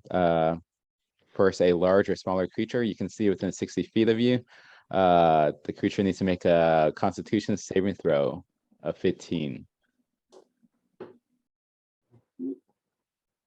Ooh. I rolled a 3 so a total of 6. Nice. So basically, it's in a magical force field, and it is frozen basically. Okay. Which Until spell? next turn. It is encased in a field of magical energy until the end of the next turn. If the creature takes any damage, then it gets out basically. It has 0 speed. It basically can't do nothing. Just frozen. Does it get advantage on attack rolls since it's frozen? It probably would. This is a feature. This isn't even like a spell exactly. Yeah, it's under my actions. And I can use it 3 times. Nice. That's fucking dope. And it doesn't say anything about like advantage, It but doesn't. um, It makes sense. I mean, but if it it's takes just there. damage, if it takes Then damage, it's then the free. stasis is end. And then it's free, yeah. But it's just there, just chilling. I would, you know what, that'd be the same as being like paralyzed or something where you'd have advantage. So I Cool. would say it probably would have advantage on attacks. Nice. Good move. So that's your action. What would you like to do for movement, or if you got a bonus action? You really can't do that. Oh, yes. Well, shit. If I use Misty Step, it's just myself, correct? You can Yeah. take an unwilling creature. I thought no, dimension door is probably an unwilling creature. Misty Step's not. Okay. Misty Oh, Step damn. is just self-mentioned, or you can move up to one willing creature. Okay, can I try to pull her up as a movement? I would say that let's do a strength check. I know you're not, that's probably just a straight roll for you. I know you're not the strongest, but there's an opportunity to here. Okay, I'm gonna cast it and then add all those other additional stuff. So I got 11 plus first, so that's 15, and then I'm gonna roll my defer also. So Oh, you could do bless with the D4 because it's an ability check, but not the +4 because it's not a saving throw. Okay, so I got a 15 then. Okay, yeah, that's pretty good. I would say you carrying Lyra through the water, you'd have at least half your speed. You guys are probably about like 30 feet underwater, so you're able to get kind of like most of the way there.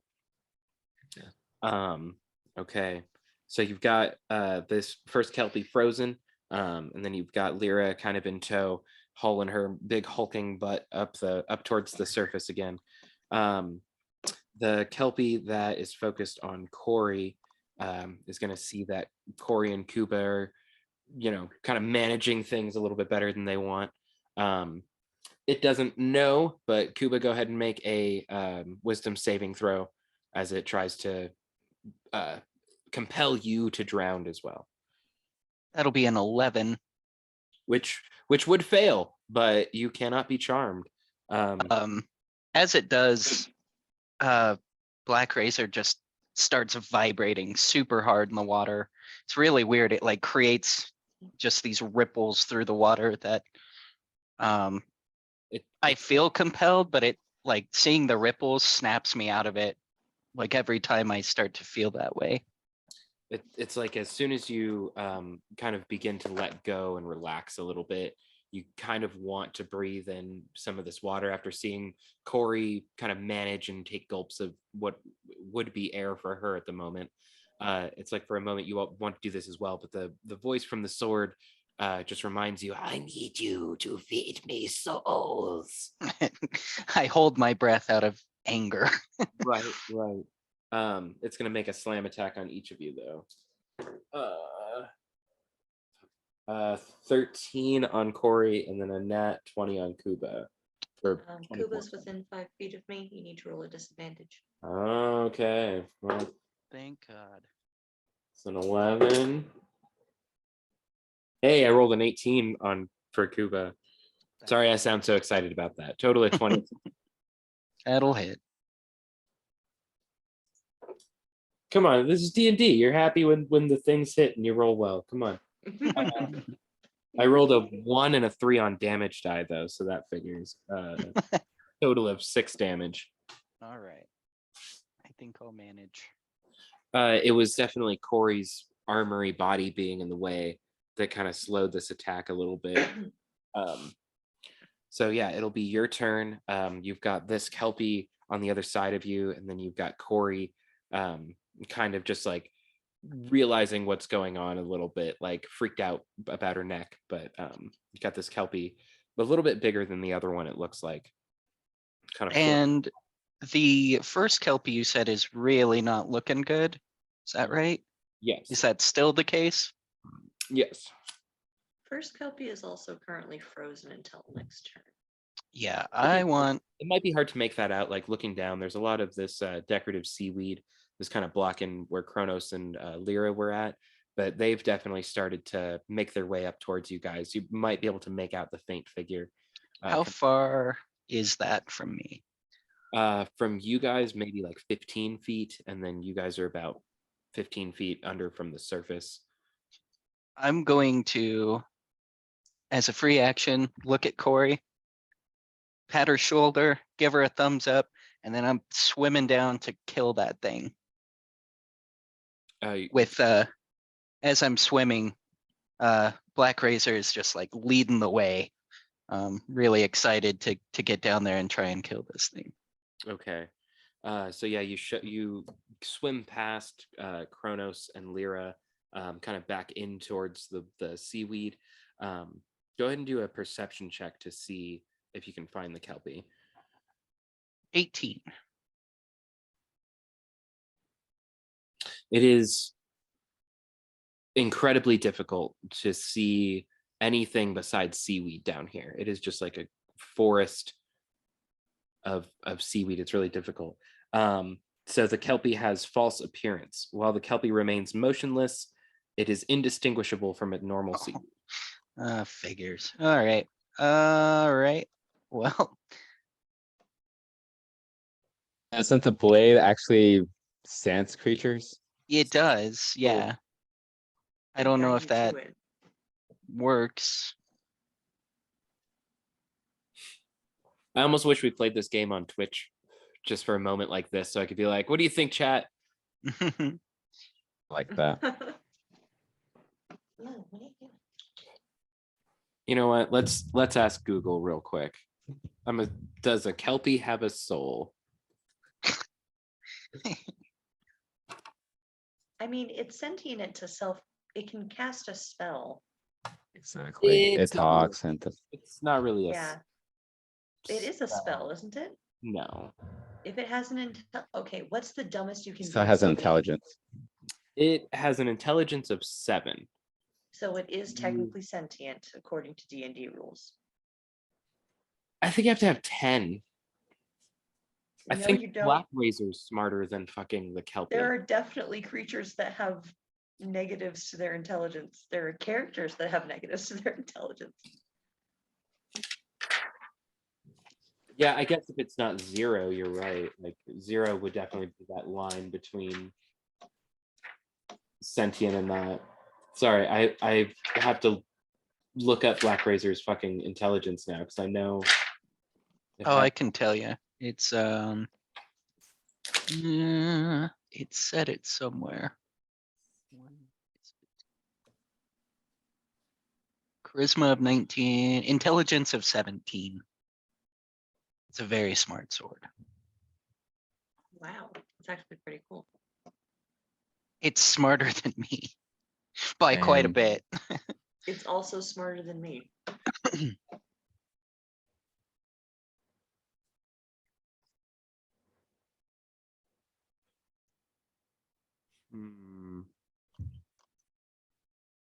It's a spirit-like creature. It's a soul. I Yeah. mean, That's basically the definition. Technically, according to Google, animals have souls. okay. That one I feel like isn't quite as good because I don't like the idea of eating something that has a soul. So I'm like, beef, chicken, pigs. No. No soul. It No sounds like soul guilt. for you. No, I'm kidding. Yeah, see. It's weird at a point. I'll say that these creatures do have souls. They can speak Sylvan even, so that's gotta say for something. They're nature spirits. They're obviously souls. Yeah. Yeah. The next time you eat a cherry tomato, you're gonna be thinking about it. Next time you have a salad, you're gonna wonder. How many souls am I eating? Yep. Feel like a god. No, I'm kidding. Yep. Okay. Black Razor does kind of like vibrate in your hand, almost like one of A those. minesweeper. It's like those shock brain teaser games that you find at Spencer's, where you have to press the button and it fucking zaps you. Like you can feel almost electricity buzzing in the way that it's vibrating in your hand. And he goes, "I can sense them if you let me." And you blink a couple of times, kind of relaxing into its abilities, and it's like predator vision. For a moment, you see nothing but just black, and then this red outline of a kelpie, kind of like still there in the seaweed. What is it, boy? Kelpie fell in the well. I'm gonna go for it. We fell in the well. So getting there, swing twice at it with Black Razor.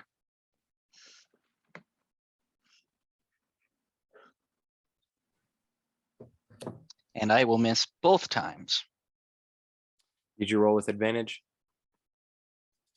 For the first one, it was a total miss. Even with your bless. Yeah, I'm gonna say probably. I got a 2 and a 3. So Oh boy. for the second hit, however, it's a 13 plus 3, 16 on die. Okay, yeah, that hits. Cool. It doesn't For kill 11 damage. It does indeed kill it. Oh, thank the Lord. So Cool. you a 34 hit point increase to your hit point maximum. Oh yeah. Those are temp, right? Yes. 34 temporary hit points. I don't remember Holy if it's hit crap. point ceiling or if it's temporary hit points. It's cool if I can kill with it and find undead. It's just cumbersome because I have to use strength and a lot of other things. But cool. Well, it is satiated. The beast has been satiated. Oh no. It's the whole. I thought it was half the creature's hit points. No, that was the modification I was going to make. That instead of it's the whole creature's hit It would points. be half. Because Yeah. the whole would be. I mean, it's ridiculous. Yeah, that is a little bit insane. It would be like 70 temporary hit points. Right. Yeah. Yeah. You would just like never die. That would be great. It's Not worth it. complaining. Yeah, it's super worth it when it actually gets kills. Mhm. So Black Razor guiding you makes the first hit. It's almost like when you've got a co-pilot in a car and they're just distracting you from driving and stuff. He's telling you where to swing. No, it's over there. No, I can see it. It's over here in it. And you finally do, cutting it in half, and you see this kind of like grotesque kind of absorption happen as the plant life is just sucked free of any kind of life that it has, and it just kind of withers away and falls down to the bottom of the tank. Black Razor also lets you know, I hate salads. You're on a Give me some diet. dressing next time. Just be happy I got you a meal. Yes, yes. Nom, nom, nom, nom, nom, nom, nom. Very filling, though. Okay. Kuva, good move. Do you want to try and swim back towards the surface? I think you've used maybe like 20 of your movement. Get a little bit. That is what I would like to do, yes. I am, after vanquishing this Kelpie, I'm going to start swimming up, kind of glancing over at Corey before completely getting out of the water. But I will probably take a breath and go back down if needed. Okay. You're able to move a little bit closer to the surface. You've still got Kronos and Lyra in front of you. Cool. And then you've got Corey kind of up near the top a little bit. All right. Corey, it is your turn. You've got this one kind of mama kelpie looking eyeballing you floating near the surface, Final Fantasy style. Okay, I can breathe underwater for now, so I don't technically have to surface. I'm going to do a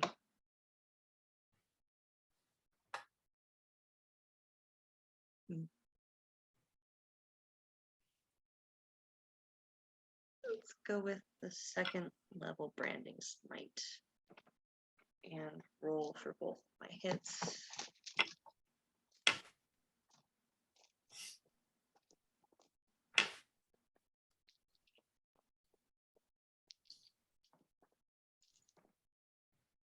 Whew, okay.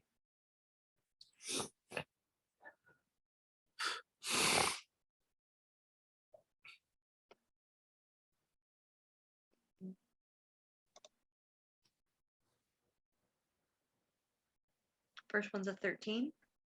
That does miss.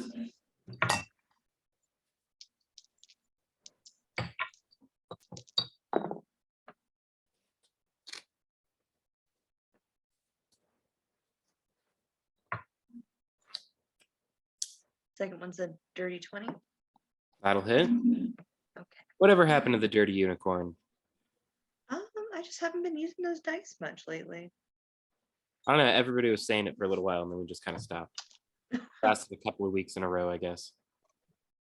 I said it in one of my other campaigns, and everyone was like, "What?" Yeah. Nice.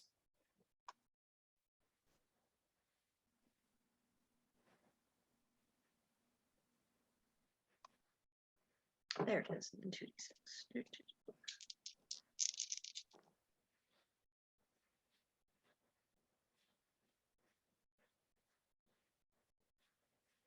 A total of 23 damage. And I'm going to continue swimming towards the surface just to be like above it, but I don't want to like leave it space and draw an opportunity attack.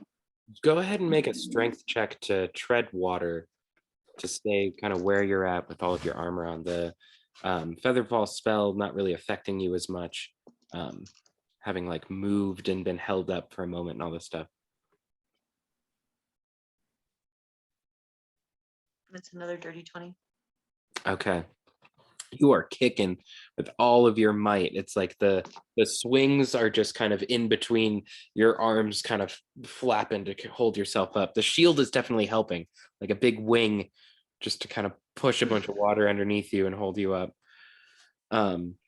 Lyra, who is conscious but still taking in water, is going to take 15 force damage just from the kind of inhaling of water and not being able to grasp for air. Currently, Kuba is holding you. I imagine like swimming forward, but then got like just an arm holding behind you, kind of dragging as you're like using everything else to kind of swim up. But Lyra, it is up to you what you'd like to do. You're currently drowning. I think it'll be like straight rolls for the disadvantage from drowning at the moment. But go ahead. It's Kronos that's got her by the arm, right? Okay. Yeah, she's immediately swimming up to surface, so she will help really start pushing and trying to get herself above water. With 40 feet of movement halved, it would definitely get most of the way there. Let's do for fun. What do you think? Constitution or strength? Probably Constitution, if I'm being honest. Okay. As she's drowning.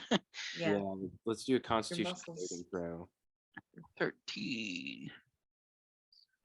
19. Okay. It is real hard. The picture is starting to kind of fade to black a little bit, but like the goal is there in view's way. Probably do one more con saving throw on the next turn. What if she is there such a thing as dash, or is that her entire action is just swim up as fast as she can? You know, I with the 19 especially, I would give that. Yeah. Lyra definitely using the rest of the action to just go all the way. So like total 40 feet, getting up to the top of the ledge, just kind of grabbing a little bit. It's like she pulls up like you do normally at the pool. You'll like get the edge to your chest kind of thing, but there's still like a foot and a half of water up above just because it's flooded. So she like gets up that far and is like, oh no, and finally has her face up above the water just enough to get a couple of breaths of air. So Lyra is definitely safe up at the surface. That Kelpie is dead, so it will be Kronos's turn. You are freed of having to drag Lyra back up from the depths, and you can see this other Kelpie and Corey kind of up in front of you near the surface, dueling it out. So the other Kelpie's up top still? Near the surface, yeah. Oh, can I see it from down below? Yeah, And who's fighting it? Corey. Okay, I'm gonna cast the same spell, momentary stasis on that one. Okay. There's a con save. It is a yes, a con save. Oh man. The other one rolled a 3. This one rolled a 2. Oh yeah, man. Okay, cool. It's frozen. It's The frozen first in Kelpie time. rolled a 3. This one rolled a 2. Cool. No, very good. Does it get the save again at the end of its turn or anything? Or it's just It just frozen. No, it undoes itself in the next turn. It just does it, but it's frozen right now. and it's the end of your next turn, right? The creature is encased in the field of magic until end of your next turn. Yeah, or until the creature takes damage. Okay, cool. Cool. So it would be its turn next, and it is just frozen completely in time. Kuba, you are very close to the surface. Or no, you'd be back down kind of towards the bottom. You could definitely dash up to the top. Or if you wanted to try and help out in the exchange kind of happening, it's up to you. That is going to be my move, is just to regain my air. I almost said air sacs. I forgot lungs. To replenish my air sacs and then figure it out from there. So Okay. dash up to the surface. Let's do a Constitution saving throw as well to kind of hold yourself together and keep face and focus. 6. Oh man. Oh, but I get +4, right? It's a save. Yeah. Plus So 4, plus a d4. 10 plus. Mhm. So it'll actually be a 14. I'll say that's almost good enough. Just needed like a little bit more to get there. But you make it about halfway, and the tunnel just kind of closes and gets closed, like closer. You're like, I'm so close, but like as you kind of reach the edge, it just fades out. You're right up near Corey, kind of just swimming, and then nope. Just kind of lose it right in the water. Corey, you can definitely see Kuba almost get to the surface as he swims by you, and then just kind of goes limp in the water. A couple of bubbles come out of his mouth. Okay. Since I can breathe, I see him faint. I'm gonna immediately start swimming upwards. I'm gonna grab him and use my entire turn to try and get us both to the surface. Okay, for sure. Let's do a strength check to try and do your armor. And Kuba, you are pretty close to the surface, but it shouldn't be too difficult.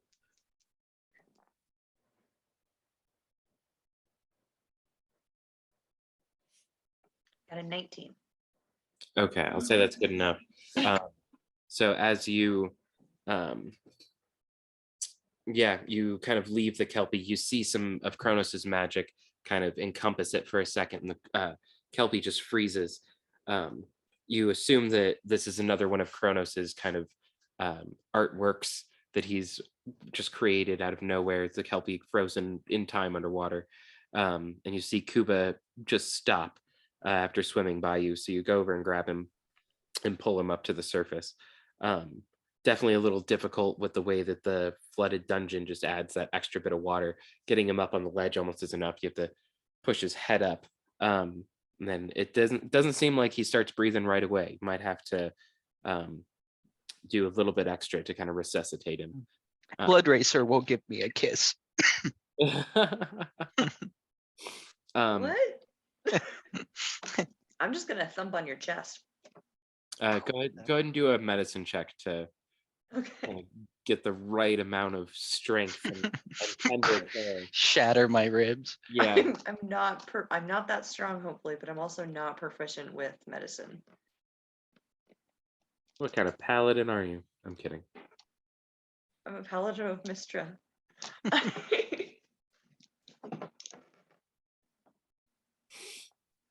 Well, that's not bad though.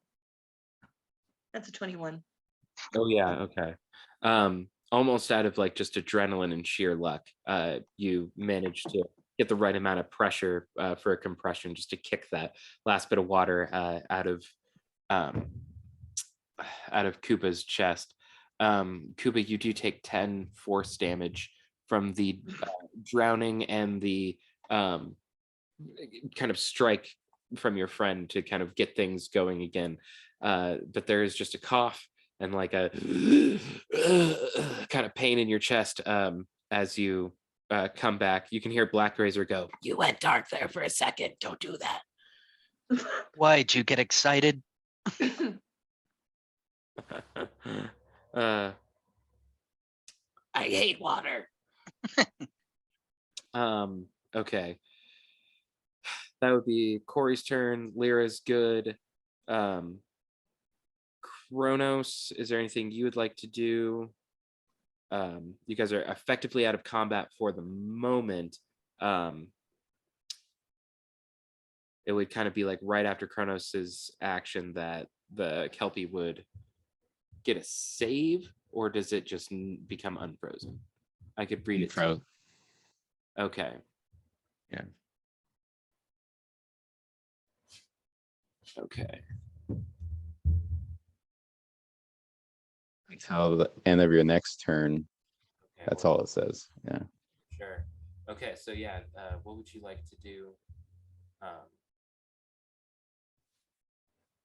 So how does it look? It's still alive, right? Yeah, it didn't take too many hits. Definitely a lot of that was spent saving Lyra.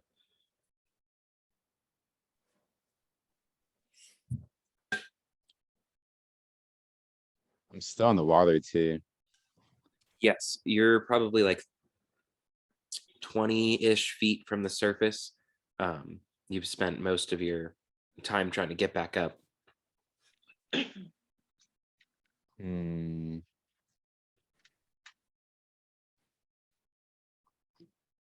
Guess I'm just gonna swim all the way back up, and then if I can, do Ray of Frost once I reach above water. What is the goal? Like you want to hit it with Just this attack from the. Yeah. Well, because if I do Ray of Frost underwater, I doubt it's like gonna actually do anything, right? Yeah, I'm thinking it would just kind of freeze some of the surface. It wouldn't penetrate down. You could hold your action for the creature coming up. You could like, in this situation, you just say, I want to hold, or I want to hold my action to attack when I see the creature or something to that degree. And you could hit it with Ray of Frost when it kind of pops up or something like that. Yeah. Okay, I'll do that. Okay, perfect. It would be its turn next. So it does indeed unfreeze. Cronus, you're able to get yourself up to the surface and you see everybody kind of coughing a little bit. Kuba, it seems a little bit beefier. Something about just the muscles have a little bit of like a plant vein kind of leaf sort of pattern to them a little bit, like they're veins that have veins that pop out of veins kind of situation, but in a very like leafy sort of pattern kind of going up his arm some. That's cool.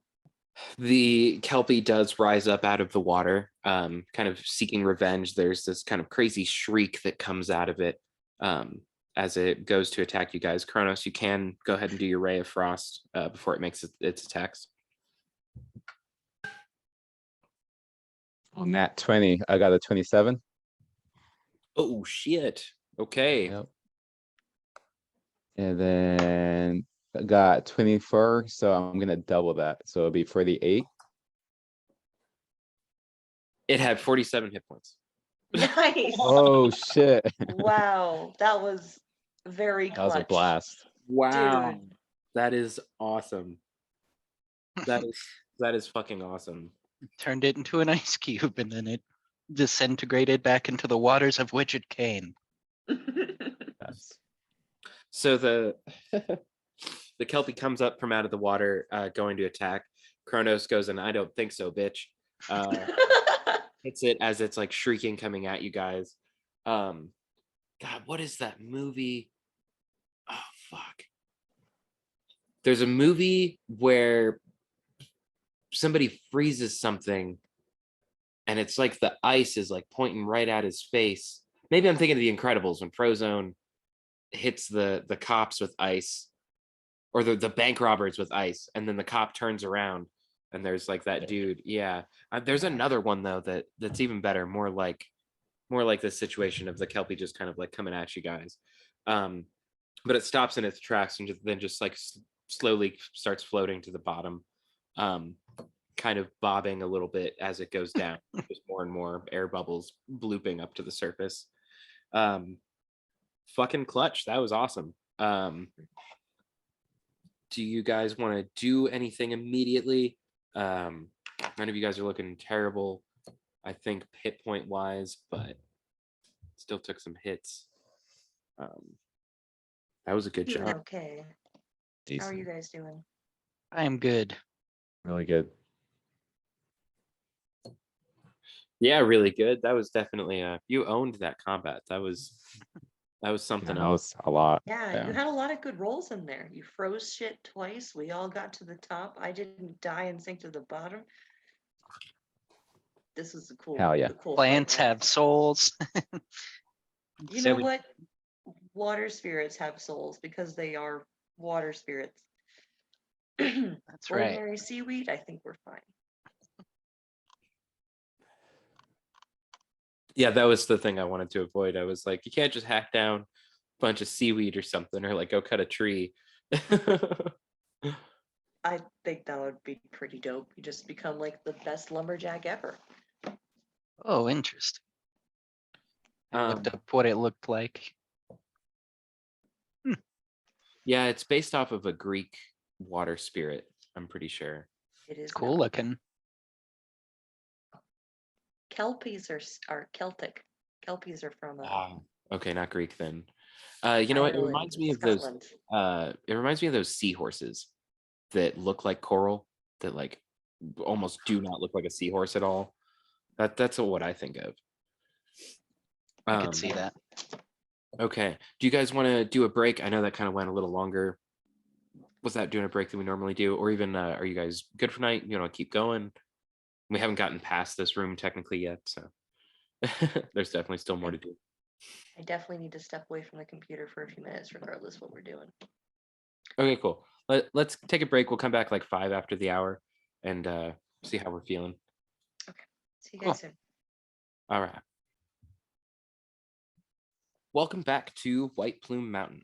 We joined the after party having slain a pair of kelpies that hung out in this kind of open fish tank like room.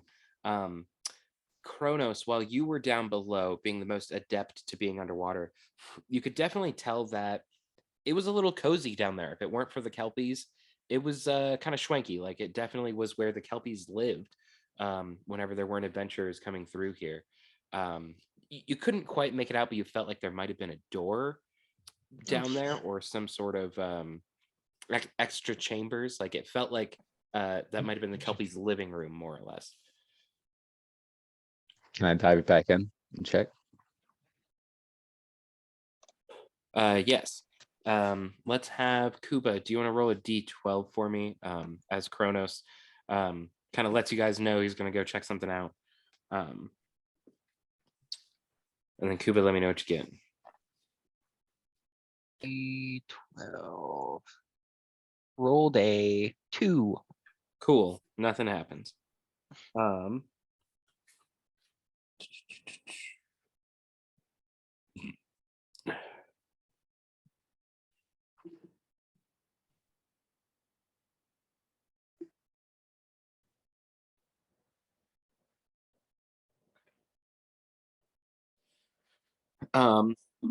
So you could definitely can tell that there's a door and you go back down there, kind of searching around a little bit. You get this door open. It's a little bit difficult, just the equalization of pressure and moving all the water out of the way. But it does seem to be kind of like a little apartment kind of setup, for lack of a better term. There does appear to be some stuff kind of scattered about. Go ahead and do an investigation check.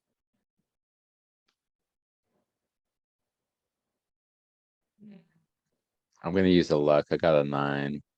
Okay. Yeah, I got a 15. Okay. Yeah, searching around, you can tell that there's like about 600 gold pieces, kind of scattered about the rocks. It's like some of them are kind of decorative. Takes you a little while to pick them out. You also find this necklace with a huge ass ruby on it.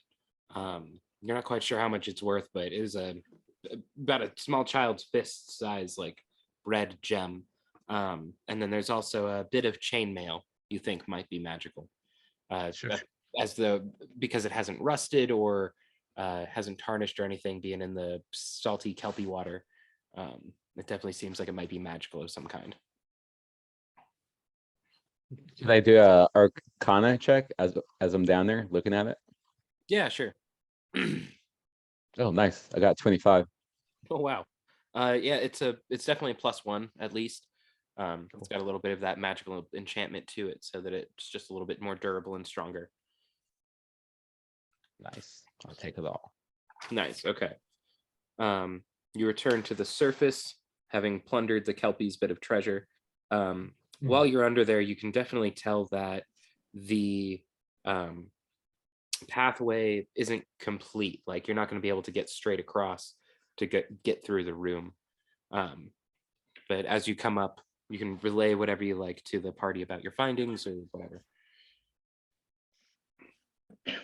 Yeah, I'll show them everything that I found. Yeah, definitely. I think Kuba was the one who owed Kuba's eyes, yeah, kind of light up when he sees the jewel. Yeah.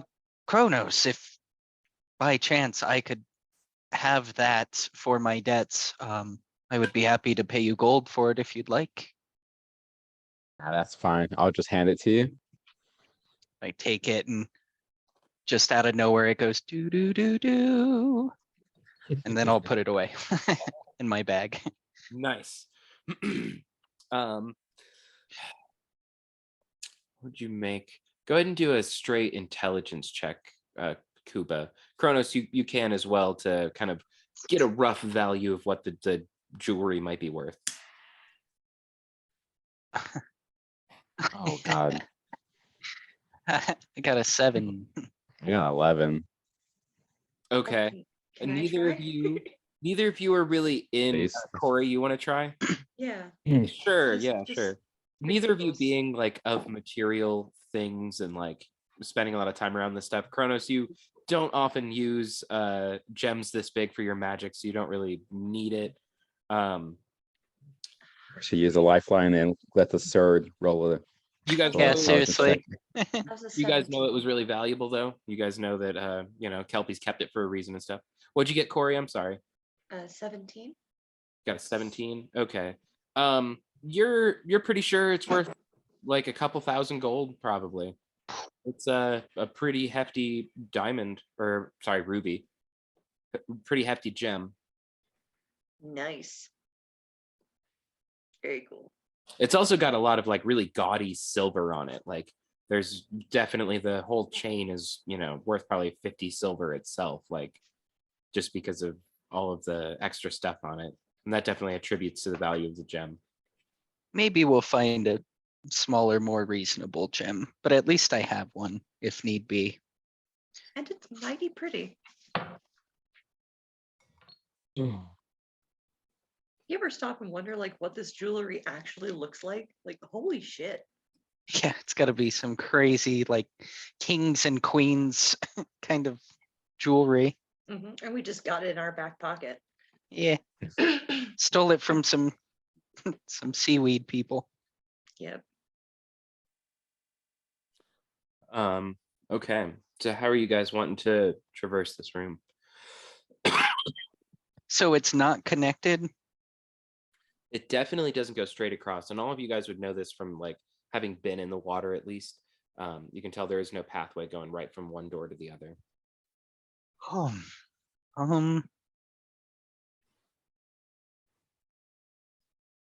How far across is it? 80 feet. 80 feet. Holy cow. Well, I mean, we could just swim it at this point. It would be a minute, but there's nothing to attack us. Maybe traps. Okay. I'm thinking, isn't there a way? Pretty sure there's a way I can run across water.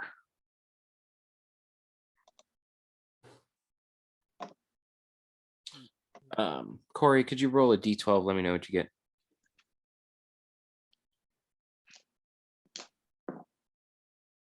Got a 12. Okay. Okay. So I have unarmored movement improvement, which allows me to move along vertical surfaces and across liquids without falling during the move. And then, in addition to that, I also have, oh, where is it? Actions. I have Step of the Wind, which allows me to spend a key point to take the disengage or dash action as a bonus action, and it's doubled. So I could essentially run across the water 100 feet. Okay. What the heck? Monks, man. You can hear Black Razor as you're kind of thinking about this whole thing, just going, do it. It sounds awesome. I want to do it. It sounds great. And out of nowhere, Kuba just starts like kind of backs up down the hall and just starts running, kind of makes this little leap before just kicking his legs real fast and just going, yeah, just hitting the water running and just goes. It's like you can't even see him kind of get to the other side. I was gonna say, like, maybe we could tie a rope or something. That'd be a great idea. Yeah, before I actually. do so. Yeah, I have, I think, a 50-foot rope that we could tie together. I have another 50 feet. There we go. So That I'll comes as tie part of one it. end around me and I'll take off. Okay. As you launch across the water, there's like a bit of splash and just this flurry in the water. Kuba gets to the other side. You can see that there are stairs that lead up and a similar ledge that kind of protrudes 10 feet out. Like you were aiming to get all the way to the other side through the doorway. But you land a little short, but it's still on this ledge that kind of protrudes, same on the other side. And you can see stairs that lead up out of the water up on your side. Let's do a perception check for actually everybody but Kuba. As Kuba, you get to this other side and kind of are there, just holding on. Okay.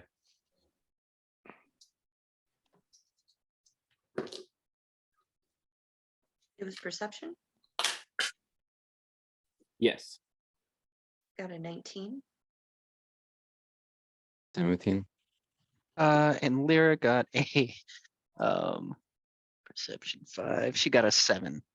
Okay. Nice. So Kronos and Corey definitely can sense that there's something coming down the hallway after you guys.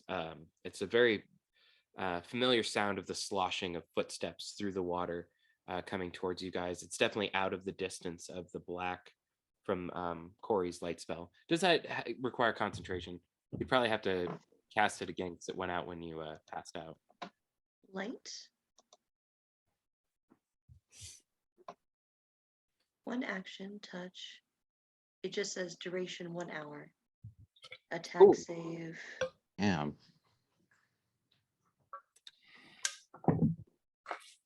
Cool. So yeah, your torch is still lit. You definitely still have light, and it's out to like what, 40 feet? Like bright for 20, dim for 20 or something. Yeah, bright light within 20-foot radius and then dim light for an additional 20 feet. The spell ends if you cast it again or dismiss it as an action. Okay, for sure. So we'll So say it- that it's still yeah. going from the last time, even though you passed out. The spell itself is in going for its duration. Yeah, But it's you just guys a can definitely moat tell that follows me around. that there is something coming from the water close to you guys. It's about 50 feet out, so it's kind of right on the edge of the light that you've got. Who wants to try and go first? Are you kind of just like holding on to the line and like just half swimming across sort of situation is the only thing I can really picture. Yeah, we've run from this guy in the same way before. We just hustle across that rope as quickly as we can. Okay. Who's going first? Who's going? Lyra should go first. Krona should go second, and I'll go third. So that in Okay. case they do catch up, they get me and not him. Okay, for sure. Let's go ahead and do athletics checks from you guys in that order. We'll see how Lyra does and then kind of go down. And then Kuba, if you want to do a strength check to hold on to the rope. So athletics. I only got a 10. 6. Yeah, Lyra got an 11. Right. Got 6. Just from the scrambling and trying to kind of piece everything together, the sloshing in the water does begin to catch up with you guys. This time, instead of not seeing anything, you can tell that it is a pair of really nasty ogres kind of working their way up, blocking the hallway, the two of them coming closer to you guys. They are, I'll say, within like 20 feet. They don't have any ranged attack. No, I guess they do. Yeah, they do. You can see one of them grabbing a javelin, trying to throw at you guys. Kronos, I think you got a 6, right? Yes. Okay. Okay. He rolls a 23 to throw this javelin at you. 6. Wow. Okay. For 6 piercing damage as this javelin comes flying down towards you guys. Do you want to roll initiative and try and fight him, or you guys want to try and get across one more time? Looks like the other ogre is starting to ready its javelin. They're like about 20 feet and closing. Is that our distance? 20 feet? Yeah. We can't fight them in the water. Are we already in the water? You guys are on the edge.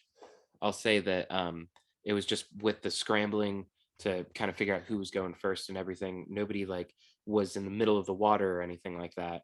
You guys just kind of got like caught up. Lyra was about to make her way across. Kuba wasn't ready for the weight quite yet, so she didn't start making it across. And this javelin just comes out of nowhere towards Kronos. Digs in On real bad. Takes a on chip. my sorry. No, go ahead, Mike. On my end, is there anywhere I can tie this rope off? Because I am not strong. I'm a very dexterous monk. Make an investigation check. Okay. And then, unless anybody has anything else, we'll roll an initiative. I'm confused. So are we across? So you guys are still on the same side. Kuba got across, Okay. and then these orcs came up the hallway behind you guys. I Ogres. got Ogres. I got a 17 for investigation. You don't see any kind of like tie off. It's a lot of sheer like stone that's been piled together or carved out of the mountain. But there definitely is a place between some of the stone that you think you could get like a dagger or a knife or something like to anchor in and tie it off. I'm going to do that. I'll get situated and then I'll take Black Razor, and as hard as I can, I'll jam it down in there to hold the rope. Okay. Obviously tying it around his hilt at that point, Okay. not the blade. As Kuba's trying to tie this rope down, another ogre throws a javelin. This one misses, kind of going between all of you guys. We'll roll an initiative here. Hell yeah. Nat 20. Gotta get him back. Gotta Yep. Got a dirty 20. And a dirty 20. Mhm. What was your? Lyra. Oh, sorry. It's cool. Lyra got a 13. What was your total, Kronos? 24 total. Okay, 24 Kronos. Corey got just 20. Yep. Okay. Kuba, you can go and roll initiative too. I got a 7. Okay. 13 from Lyra. And then 7 from Kuba. Okay, so Kronos, you're definitely going to be up first.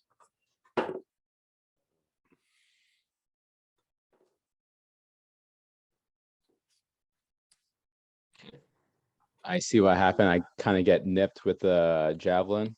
So I'm going to cast slow and I'm going to get both of them. They need to make a wisdom saving throw of 15. Hell yeah, they have -2. Yeah, I kind of figured. So 3 for the first one, Nice. 4 for the second one. Oh yeah. So that should help Cuba because he's by himself over there. Each target must succeed. Okay, an altercation. The speed is half. It takes a -2 penalty in their AC and dexterity saving throws. It can't use reactions. On its turn, it can use either an action or a bonus action, not both. Regardless of the creature's ability or magic items, it can't make more than one melee or range attack during its turn. Okay. And bonus action, I'm gonna dive in the water, and I'm gonna try to swim over there. Okay, yeah, you use 30 feet of your movement, you get almost halfway across. And I'll end my turn. Right on. Corey, your turn. Okay. Neither of them are in reaching. Not within reach, no, but you could definitely get up to him. Okay. Lyra's going after me.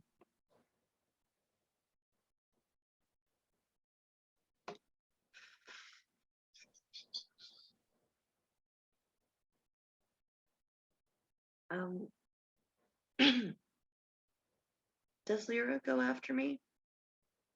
Yeah. Okay. I mean, you wouldn't know that, but she hasn't acted yet.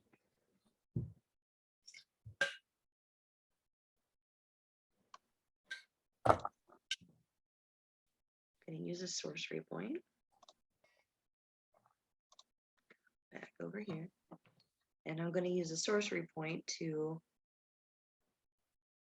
cast Enlarge on our barbarian friend. Okay. So the target's size doubles in all dimensions and its weight is multiplied by 8. This growth increases its size by 1 category from medium to large. For example, if there isn't enough room for the target to double in its size, the creature or object attains the maximum possible size of the space available. Until the spell ends, the target also has advantage on strength checks and strength saving throws. The target's weapon also grows to match its new size. Once these weapons are enlarged, the target's attacks with them deal 1d4 extra damage. So I'm gonna beef up our barbarian. And you said that was an extra D4 damage? Yeah, an extra d4 damage. Cool. Jeez. And advantage on all strength checks and strength saving throws. So now I think she's as large as the ogres. Well, she's as big as the hallway. The ogres are about half as big as the hallway. So like Oh, definitely twice as big as either of them. nice. Yeah. Anything else you want to do? Because I definitely have more to add to that, but or I have an idea for what you just did, but okay. So the one of the ogres, huh? My turn's not over. Gotcha. All right. Unless you have something to interject for story. Yeah, I can wait till your turn's done. Okay, thank you. Let's see here.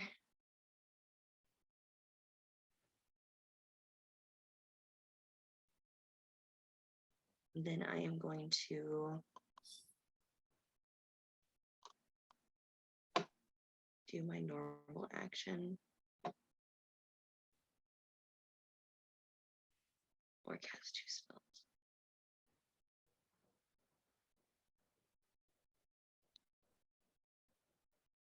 I'm gonna do another bless.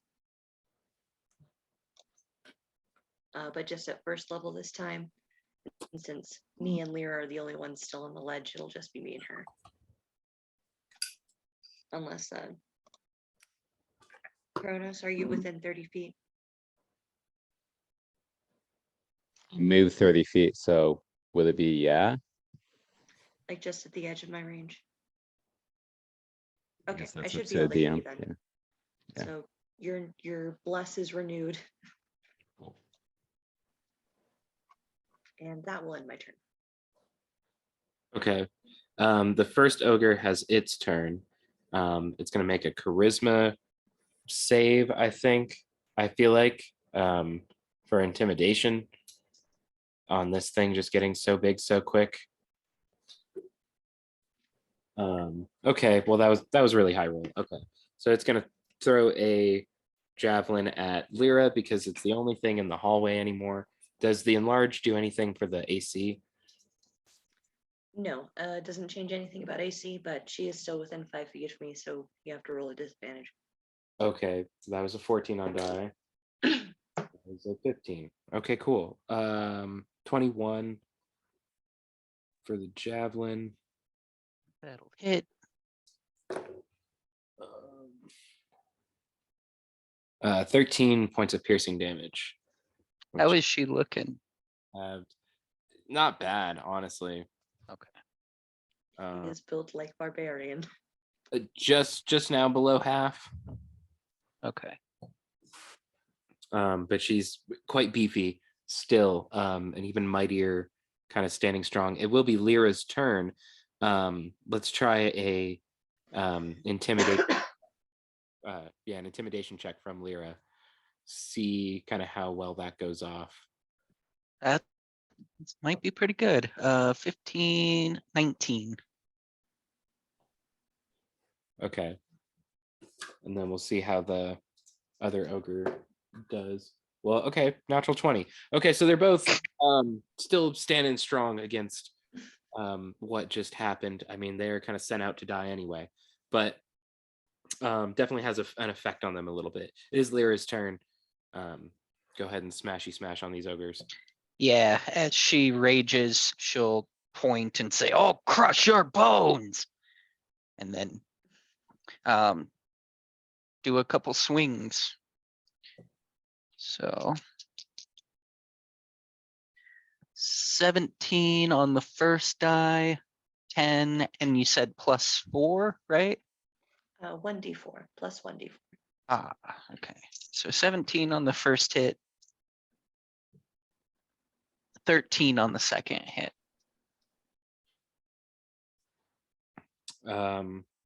What was the first hit? I'm sorry. 17 on die. Okay. Yeah, they both hit. Okay, cool. And then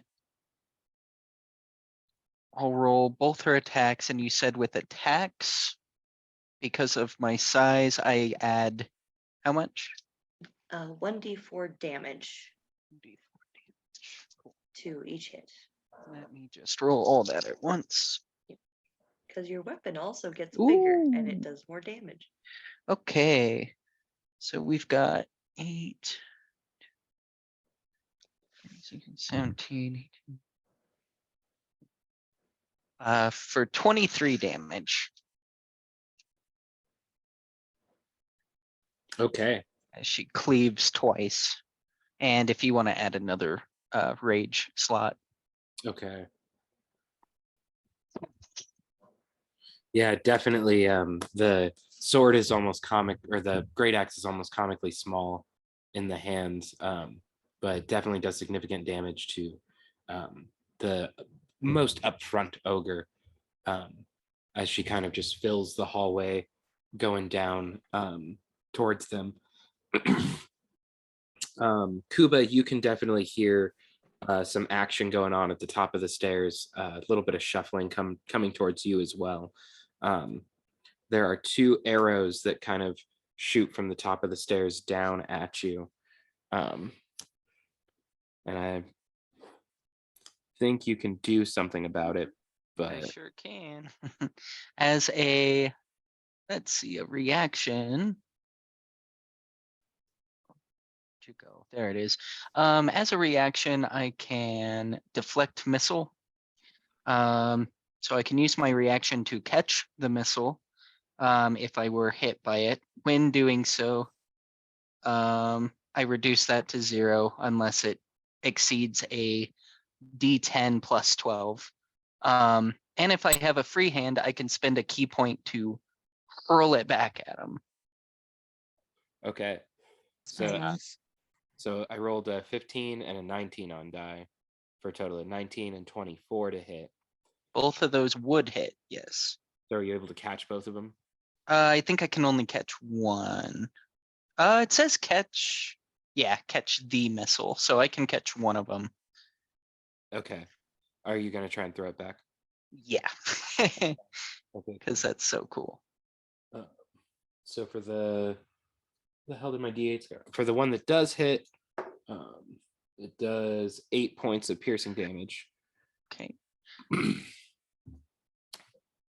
But you kind of hear the thwip of an arrow coming your way, and you react appropriately to catch it, and then the you didn't hear the second thwip as the next one kind of catches you in the arm. You can hear shuffling of definitely more than one set of feet as an ogre comes up to the top of the stairs and just roars down at you. Okay. I accidentally. So I can use my reaction to deflect or catch the missile when I am hit by a ranged weapon attack. When you do so, the damage you would take from the attack is reduced by a D10 plus 12. So that one that hit me, actually, I would have reduced it to 0. So I guess that would have been the first one, and then that second one is the one you're saying is the one that hit me. Yes, Okay, I just wanted to make sure I had that clear. absolutely. Yeah, only one arrow actually did damage. But definitely you got two coming your way, and an ogre standing at the top of the stairs. It's kind of just blocking the path, kind of waiting for you to come up. I feel like ogres are like cows. Once they probably go downstairs, they can't go back up, so they avoid them. Or is it the other way? Once they go upstairs, they won't go back down. Yeah. So it's already at the top. It doesn't want to go down. Cool. Well, I will take that key point. I'll look at him. I'll break the arrow that's in my arm. I'll chuck the arrow back at him. Does a 15 hit? Yes. It Black will Racer take. is definitely screaming at you. I smell soul. Hold your tongue as I fire this arrow back at him, and it does 8 damage. Okay. So pound for pound. Yep. Nice. And that was, yeah, just a reaction. So Cool. It is your turn. Whatever you'd like to do. I would like to use Black Racer, but he is my crutch point, so he will stay put. I will run up the stairs. And I'm going to do 2 unarmed strikes on this ogre.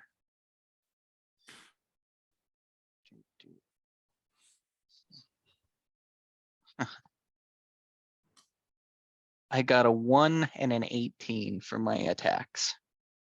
Well, one of those hits. Okay. For the one, go ahead and make a dexterity saving throw to see if you can like find your right footing on the stairs. Oh my fucking Yeah. lord! I got another one. 8. Kuba, I'm really, really sorry to tell you, you do go up these steps, but it's like your feet are so wet and soggy from being in the water. It's like you can't kind of quite find the right gripping on the stairs, and like you do just slip and kind of tumble back down the stairs. It does a D4, well, 4 damage of bludgeoning as you kind of tumble back down the stairs. Maybe you like even stay on your feet a little bit, but sliding down and going off the sharp edges and the points hitting your kneecaps and shins on the way down. You just slide. That was just a little bit of your movement that you use, so you could go back up the stairs if you like, but it was definitely a backwards climb of being like And I don't get that attack, right? I don't imagine so with 2 1s. It's like I feel like it's because you hit the orc with such slippery slidey feet on the edge of the stairs that it was like the equal and opposite reaction of hitting it just kind of like made you lose your grip a little bit, and then that second one definitely just threw you off balance and made you fall down. I know it wasn't exactly in that order, but that's how my imagination kind of played it out. That works. I rolled a 1 again for damage, so it takes 4 damage, and I'll just stop. That's fine. Hell yeah. 3 1s in 1 round is plenty for me. Jeez. That was absurd. Yeah, that I'm was so sad. sorry. something else. That was the best round. I want to see that animated. Future Yeah. this, remember this point in the episode. That is a good bit to animate. Anyway, the second ogre that is slowed back on the first side, he rolled real bad on initiative. He's going to take his turn and try and throw a javelin at Lyra, who is kind of just meat shielding the hallway at this point. Let's see, that's a 7. See if we could do worse. We did with the 6. Okay, nice. So yeah, these javelins are just coming across like super slow, and it's like as the ogre throws it, it just kind of travels down the hallway, pink, and then just clatters on the floor, kind of like back to normal. Hits Lyra just barely, and then falls down. Kronos, it is your turn. You're about 30 feet across in the water, kind of going between the two places. You could make it almost all the way. If you want to pop your head up and cast a spell or something. Let's actually do a perception check also as you're swimming across, kind of right in the middle. Not actually fighting anything at the moment, so. I got 11 on perception. The DC was 10 for this one, so that's Oh totally shit. cool. You can tell that off to the left, there is a path, like the precipice that you guys were standing on continues along the wall and then turns and then stops and then continues again and goes back to the other side. So it's like there's a pathway along the edge, except for a gap that you guys might be able to walk on to get across. But that's just what you can kind of tell being underwater, not having any immediate threats and all this stuff, kind of looking around that, yeah, there's a little bit of a shelf all around the edge. Good try. Yeah, I'll go over there. Okay. So you would have to use like most of your movement to get over to where the ledge is at. Okay. But, pull yourself up, and Corey, you would definitely be able to see Kronos just come out of the water, like way off on the far wall in the middle of this whole watery room that you guys have been in, kind of out of nowhere. Yeah, whatever you want to do, Kronos. And then what's my distance from one of the creatures? So most of the fighting is kind of happening in the hallway at the moment. I wouldn't really say you'd be able to see anything. Even ogres? The The ones that are slowed? The ones that are slowed are basically behind. So it's like you've got hallway, and then the ogres are in that part of the hallway, and then Meat Shield Lyra is in front of them. And then on the other side of that is the precipice and Corey. Okay. So I can't see anybody? Not besides Corey, no. Okay. I guess that's it. Well, actually, so what's my distance then? from them. 10, 20, 30, 40. We got like 50 feet to the door where Koopa's at, and then it would be about 60, 70 feet away from where Corey's at. Damn. I'm going to Hey, you're in like the debate him. middle of the room. Yeah, I can't do nothing. I guess that's it. I can't do nothing else.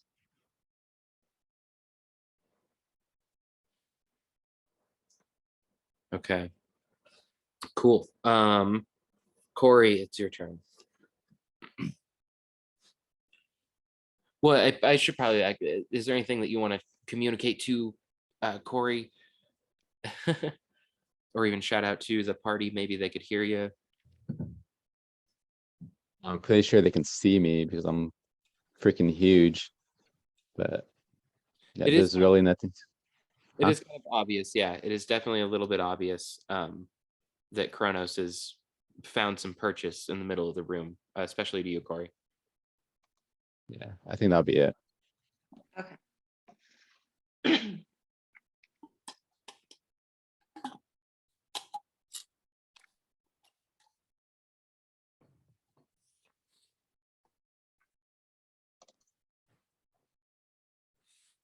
I'm just gonna back up Lyra and try and do some damage. A good old fashioned green flame blade and 2 sword attacks. Hate that dice.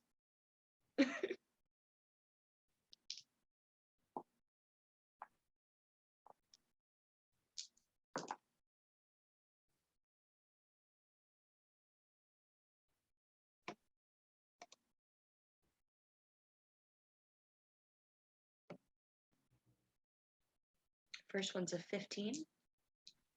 That would hit.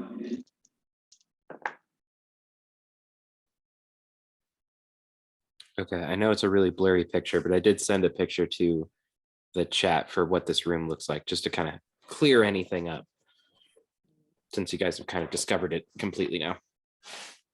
The second hit was a 22. That does hit, and you're hitting the same ogre. Yeah, I'm just gonna go for the one that's closest to me. Okay, there's definitely one that's like in front and one kind of in the back. Whatever I can hit, I'm hitting. That's 2d10 and the t8.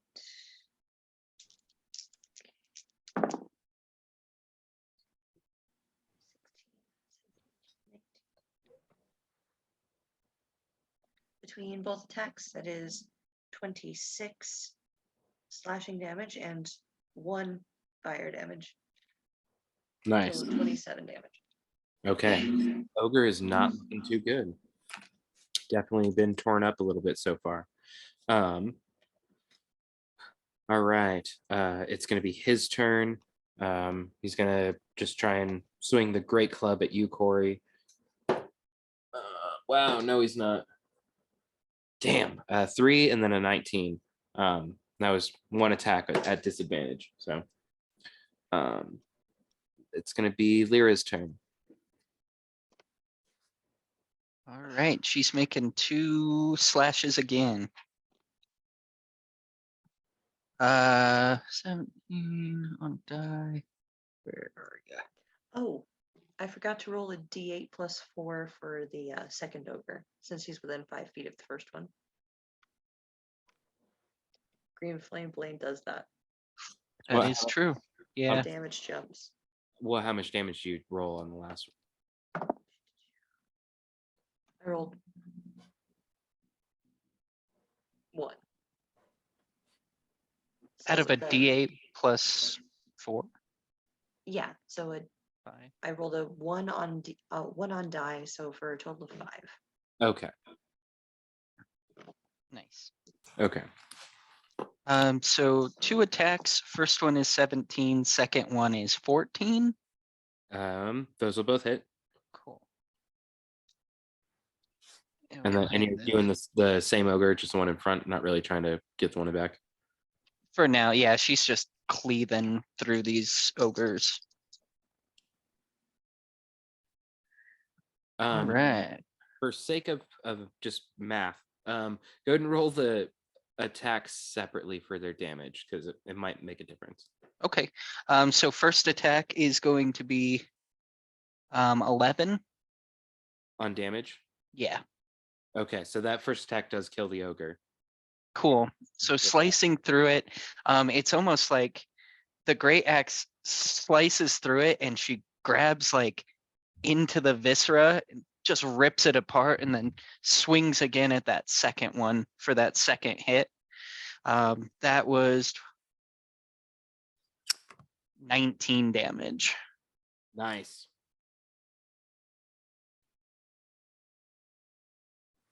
She coats herself in ogre blood and cleaves into that one. Nice. Yeah, he's not looking so great. Got one down, one looking pretty bad. Kronos is almost all the way across. Let's see here. So, Kuba, you're going to have another volley of arrows coming at you. Let's see here. 18 for 22 on the first one. Oh, lame. 16 on the second one. And I will use my reaction on that one that hit. Okay. First one to Okay. drop it to 0. I'm not going to fire it back, but I will just deflect it this time. Okay. And that is your reaction to grab it, right? Reaction is either to grab or deflect. Yes. Gotcha. To catch or deflect. Okay. The ogre standing at the top of the stairs is gonna try and toss his javelin down at you. Roll the 19. That'll hit. And then 2d6.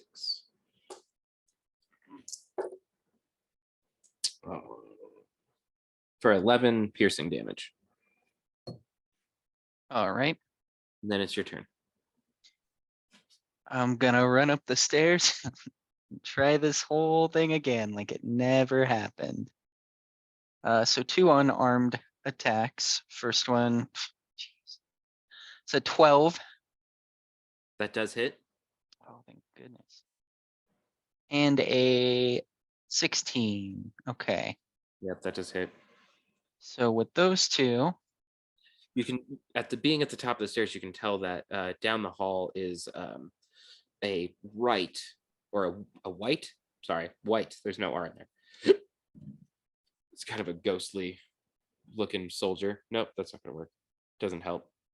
Yeah, you get the idea, I guess. okay. And then so once I get these 2 attacks, I feel a little bit better about my stance, adjust a little bit, get my core strong. I'll spend another key point and I'll do Fury of Blows. First one is a 19 on die. Second one is a 15 on die. Okay. Yeah, this ogre might not last much longer. For 30 points of damage total. Nice. All right.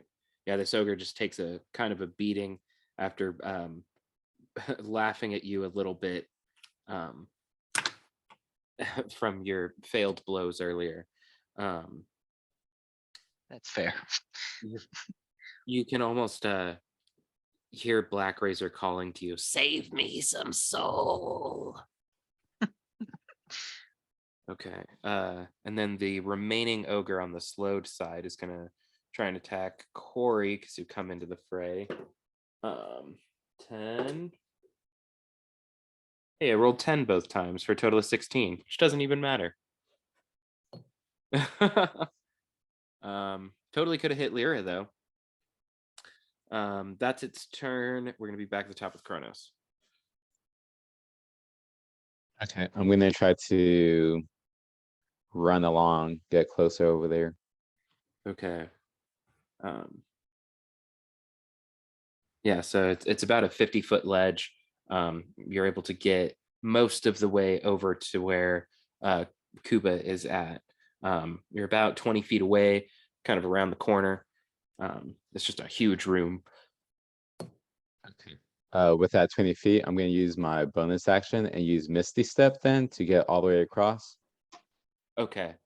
I was gonna say, I think you could dash if you would like to also, but that would work as well. So yeah, you're able to kind of finish the last little bit so that you're right in front of the door, and you can see Kuba at the top of the stairs, like locked in combat with this huge ogre that is not looking too great.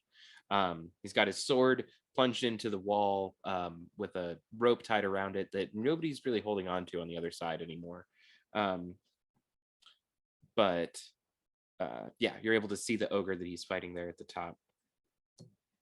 I think you And Misty Step is a bonus action, so you'd still have your action if there's something you want to do. yes, I'll do Rare Frost Okay. and try to finish him. Okay. Will that hit And then- me as well? Only if I he think rolls. it targets. Yeah, only if he rolls real bad. Cool. And then I have Bless also, correct? Yeah. Okay. I managed to get you. Oh, hell yeah. I got 25. It lands, I'm guessing. Yeah. And then Bless I can use with my attack, right? Like to add damage, I mean. No, no? only for the Okay, attack roll action. itself. I got 3 damage. Damage. Okay. Yeah. Yeah, it definitely takes this ogre down a peg. As Does you a go little to cast bit. this ray of frost, you realize you're still out of juice a little bit because you totally fucking blasted the kelpie earlier. Another one. Hell yeah. Just like, oh wait, that's still recharging. Okay, Corey, it is up to you. There's this ogre that is not hanging on too good. Well, it's doing better than the other ones, but go ahead and do your thing. All right, gonna do a green flame blade and then 2 rounds of attack.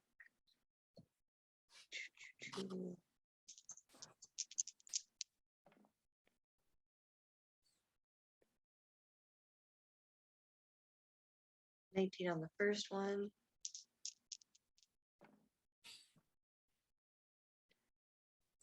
$17 on the second one. They both hit.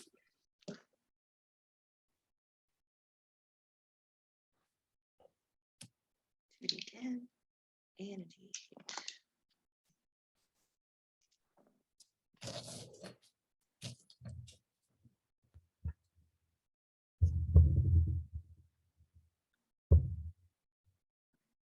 Total of 23 hit points, 23 points of damage.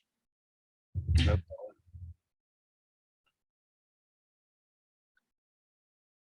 Yeah, it's got a little bit of life left in it, but it's not hanging on too good. All right. Well, that ends my turn. Gonna keep protecting my giant barbarian friend. Okay, Lyra, let's see if we can finish this ogre off. I feel most likely the odds are in your favor. 15 on die for the first one, and then for the second, it would be 3 plus. It would be 8 to hit on the second. So the second one doesn't hit. First one does, but it might do enough damage to take it out. We'll see. It's almost like Lyra's in this hallway, kind of playing like arcade game at this point, just poking ogres in the hallway, just being so big. With the size and the rage, it's 17 damage. It had exactly 17 fucking hit points. Woo! So after cleaving through his friend, she winds up and just absolutely, almost with even like the brunt side of the sword, smashes this ogre into the side of the wall and pops his head. It just covers the wall. Yes, absolutely. Lyra, in your giant size and even your rage, you see Corey and think about the like long swim that it would take, and probably be a lot easier with this size. I imagine Lyra just grabbing Corey, tossing her on her back, and then starting to like hustle across the water.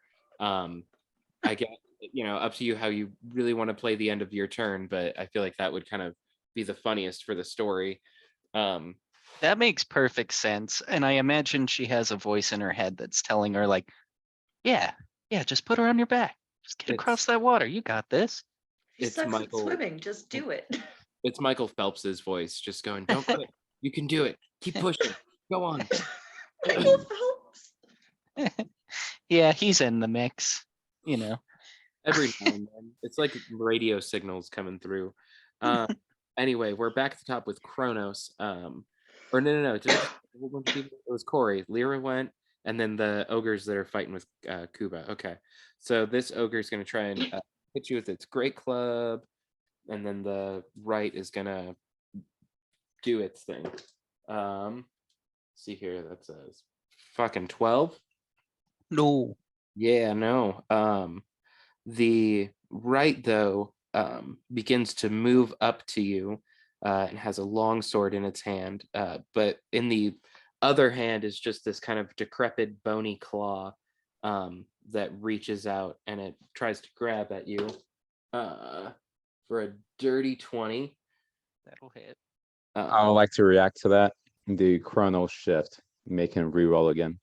Okay. Okay. I got a 19 that time. Damn it. Last one was 16. 17. Yeah, that hits. Okay. So it's gonna deal necrotic damage, but go ahead and do a Constitution saving throw. I got a 15. Okay, you do succeed. You take 17 necrotic damage, but your hit point maximum is not reduced Okay. as it was trying to do with its life drain. And then it's going to do. Did I do the longsword attack already? Yes. Yeah. For a 12. Yep. Right. Thank you for reminding me. Cool. Yep, that's going to be its whole turn, and then Kuba, it's your go. So are they crawling across this rope at the moment? So you've got Kronos stand at the bottom of the stairs, and then Lyra and Corey are both making their way across. Lyra's just swimming, and Corey's kind of holding on top of this now like gargantuan Lyra, who's making a pretty decent pace. I'd say she's like halfway across already. Okay. Almost better. Are they using the rope? They are not. Okay. You can tell that it is slack. That the I'm rope going lock- to run down the stairs, grab Black Razor, Okay. run back up the stairs and attack this ogre. Okay. Yeah, I'll say that's basically just your movement, kind of running back down and up these stairs and grabbing Black Razor. Yeah. Do you want to make a attack of opportunity as I leave this ogre's space? I mean, it definitely would. The right is also right there next to you, so they'll both try and make a grab. The ogre gets a 10. The right gets a 12 on die for a total of 16. Yay, both miss. As I kind of swoop my way out. Go, I grab Black Razor. I'm running back up the stairs to hit this ogre. First one. God, I cannot roll to save my life tonight. 9 That misses. and a nat 1. Fuck this. I'm done. Oh, no. This isn't, what is going on with the digital dice? This is why I never use the digital dice. That's like my 7th one tonight. Yeah, no, that's not okay. That's some bullshit. Would you like me to Um, give you some luck? I can make you no. re-roll if you want. No thanks. I'll just Okay. take it.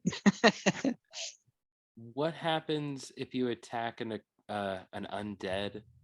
Isn't there a thing with I Black? take the damage that it would deal, I think.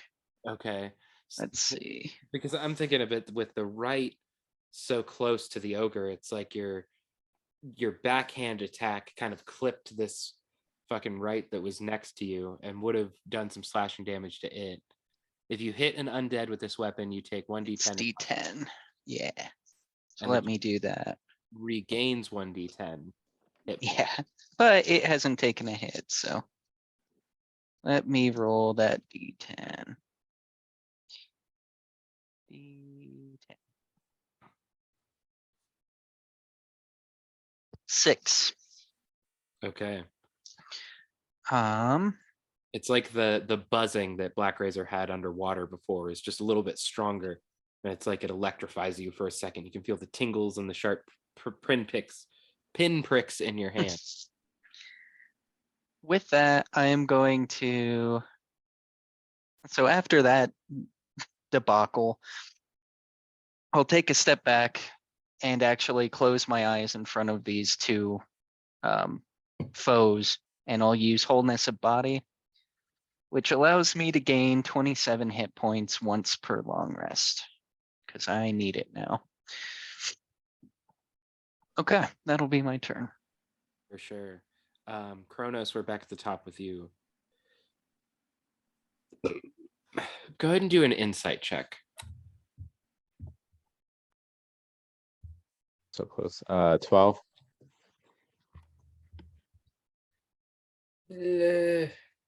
Might be difficult, might not be difficult, but it definitely feels like Kuba wants this orc kill. You're not really quite sure what it is, but he definitely like is set on it. You think that the skeletal figure on the other side of him might be a little bit more of a threat at the moment. Sure. But you do whatever you want with that. I just thought maybe that would help things along.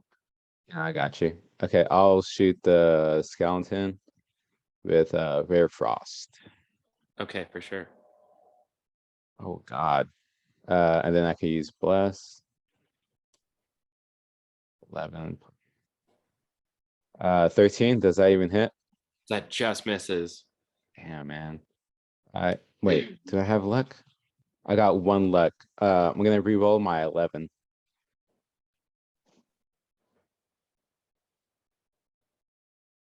One. I got a nat 1. Never mind. It misses. Oh no. Trash. My No, luck ran this out. is not okay. Yeah. D&D Beyond is being crazy. Wizard of the Coast is pissed. They're like, everyone's rolling ones. Everyone gets a 1 now. No, we just have to put D&D and Beyond in Dice Prison. Yeah, that's true. Yeah. Dummy. Could I use? Okay, bonus action. I'm gonna use Healing Word on Cuba. Thank you. Mm-hmm. Right on. Okay. Hold on, let me see. I'm gonna use first level on him. Nice. Go ahead and roll the Right. healing damage. 17. Very nice. That brings me back to full health exactly. Damn. Nice. Right on. Okay. And my turn. Sweet, good move. Corey, let's go ahead and do a dexterity saving throw to hang on to the slippery swimming giant barbarian. It's the weirdest thing I've heard today. You said dexterity? Yeah. And it's saving throw, so you do get a +4, I believe, from your I do.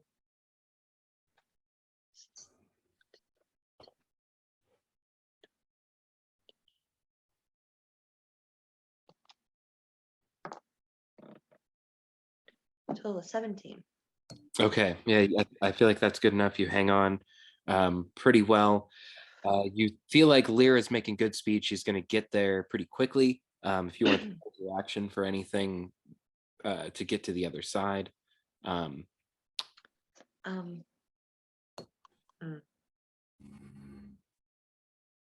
There isn't a whole lot that I can prepare that's gonna actually do any good. I am.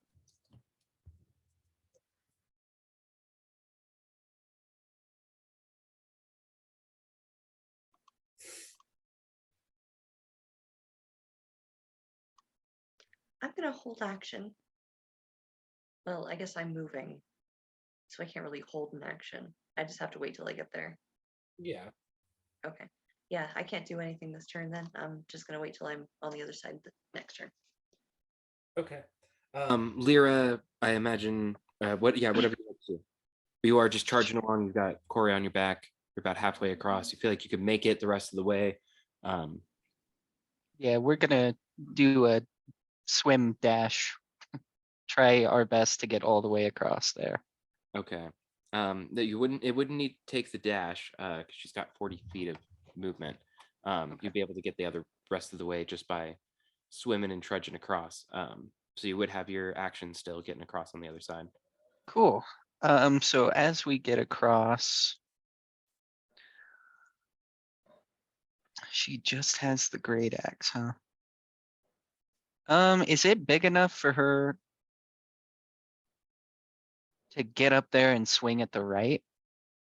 I would think so. It's like she'd have to be standing on the stairs, kind of, but Okay. still in the hallway, as big as the whole hallway, kind of thing.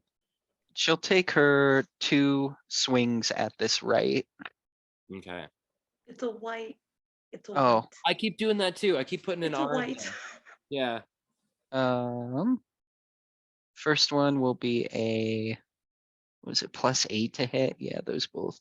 17 and a 16. Yeah. 9 and 8 on die. Damn. Oh, so I guess it would have been a. Yeah, that's right. 17, 16. Oh, oh my gosh. 3 ones. 1, 2, 3. 15. Even with 3 ones, it's still 15 damage. That's pretty good, honestly. Yeah. That's still pretty good. Okay. So Lyra and Corey are on the other side. Lyra kind of went up to go attack this right, finding purchase. White. Yeah, I did it fucking again. Corey, is there anything that you wanted to do? You're waiting to get to the other side. Or Yeah, are you waiting for your next turn? I guess I'm gonna. Hallway's a little bit crowded, so I'm gonna stand back and I'm just gonna do a first level witch bolt. Trying to hit the right. White. I got a nat 20, but yes, trying to hit the white. Okay. Oh yeah. For spell damage, should we just double the spell damage? I mean, I think in all technicality, you're not even supposed to get like a critical on spells or some shit like that. But yeah, just double your damage. Double what you're rolling.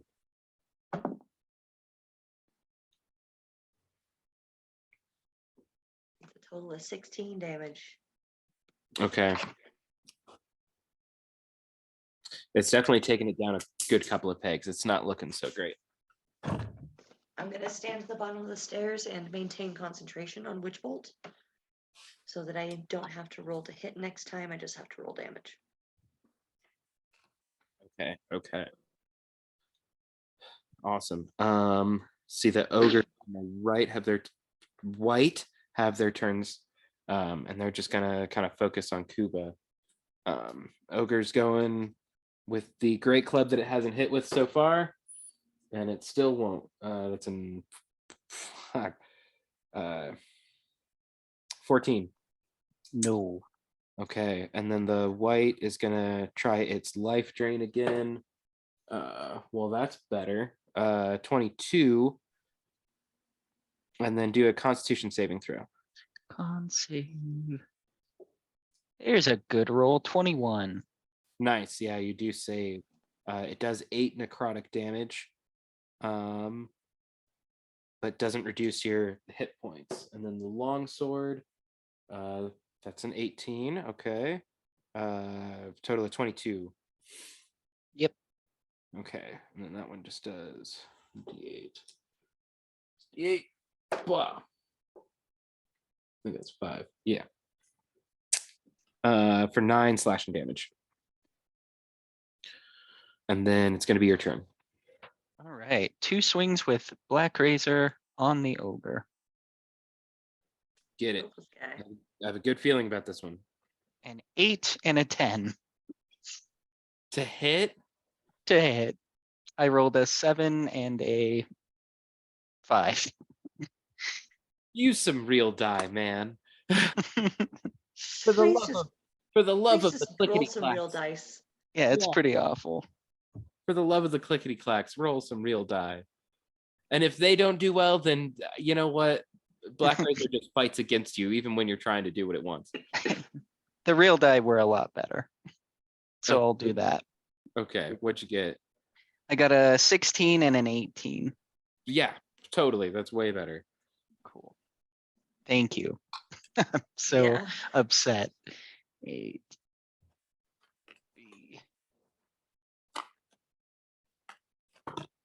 So that'll be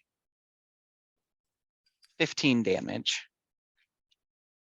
Which is absolutely enough to take this ogre out. Yay. As Black Razor deals the final blow, there's this like strange kind of sloshing noise as the blood and kind of essence of this creature is sucked into the sword itself. The ogre begins to kind of mimic the white in a little bit in the way that it's just kind of a hollow shell of an ogre. You can hear Black Razor go, yes, give me the meat. I love bacon. And how many temp hit points do I get from that ogre? 30.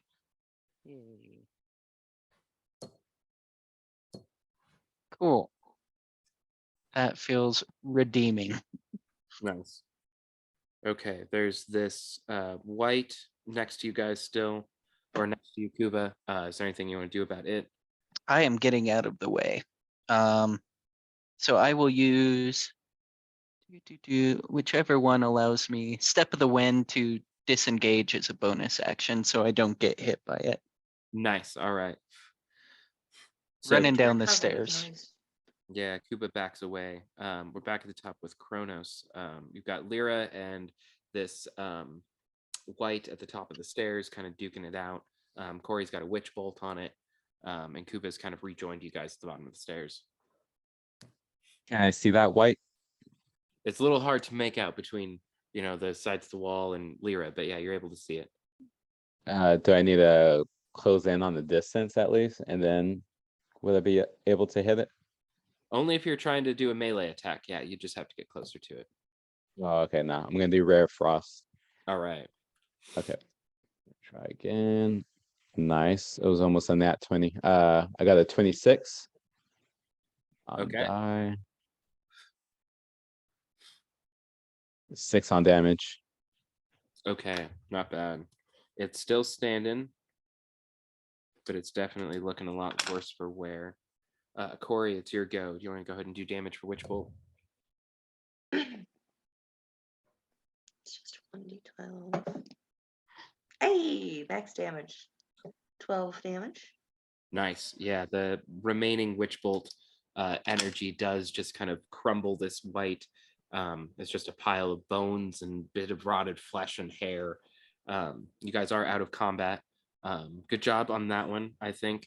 I don't know if you could tell or not, but the rolling 12 on that D12 is kind of what spawns the random creatures.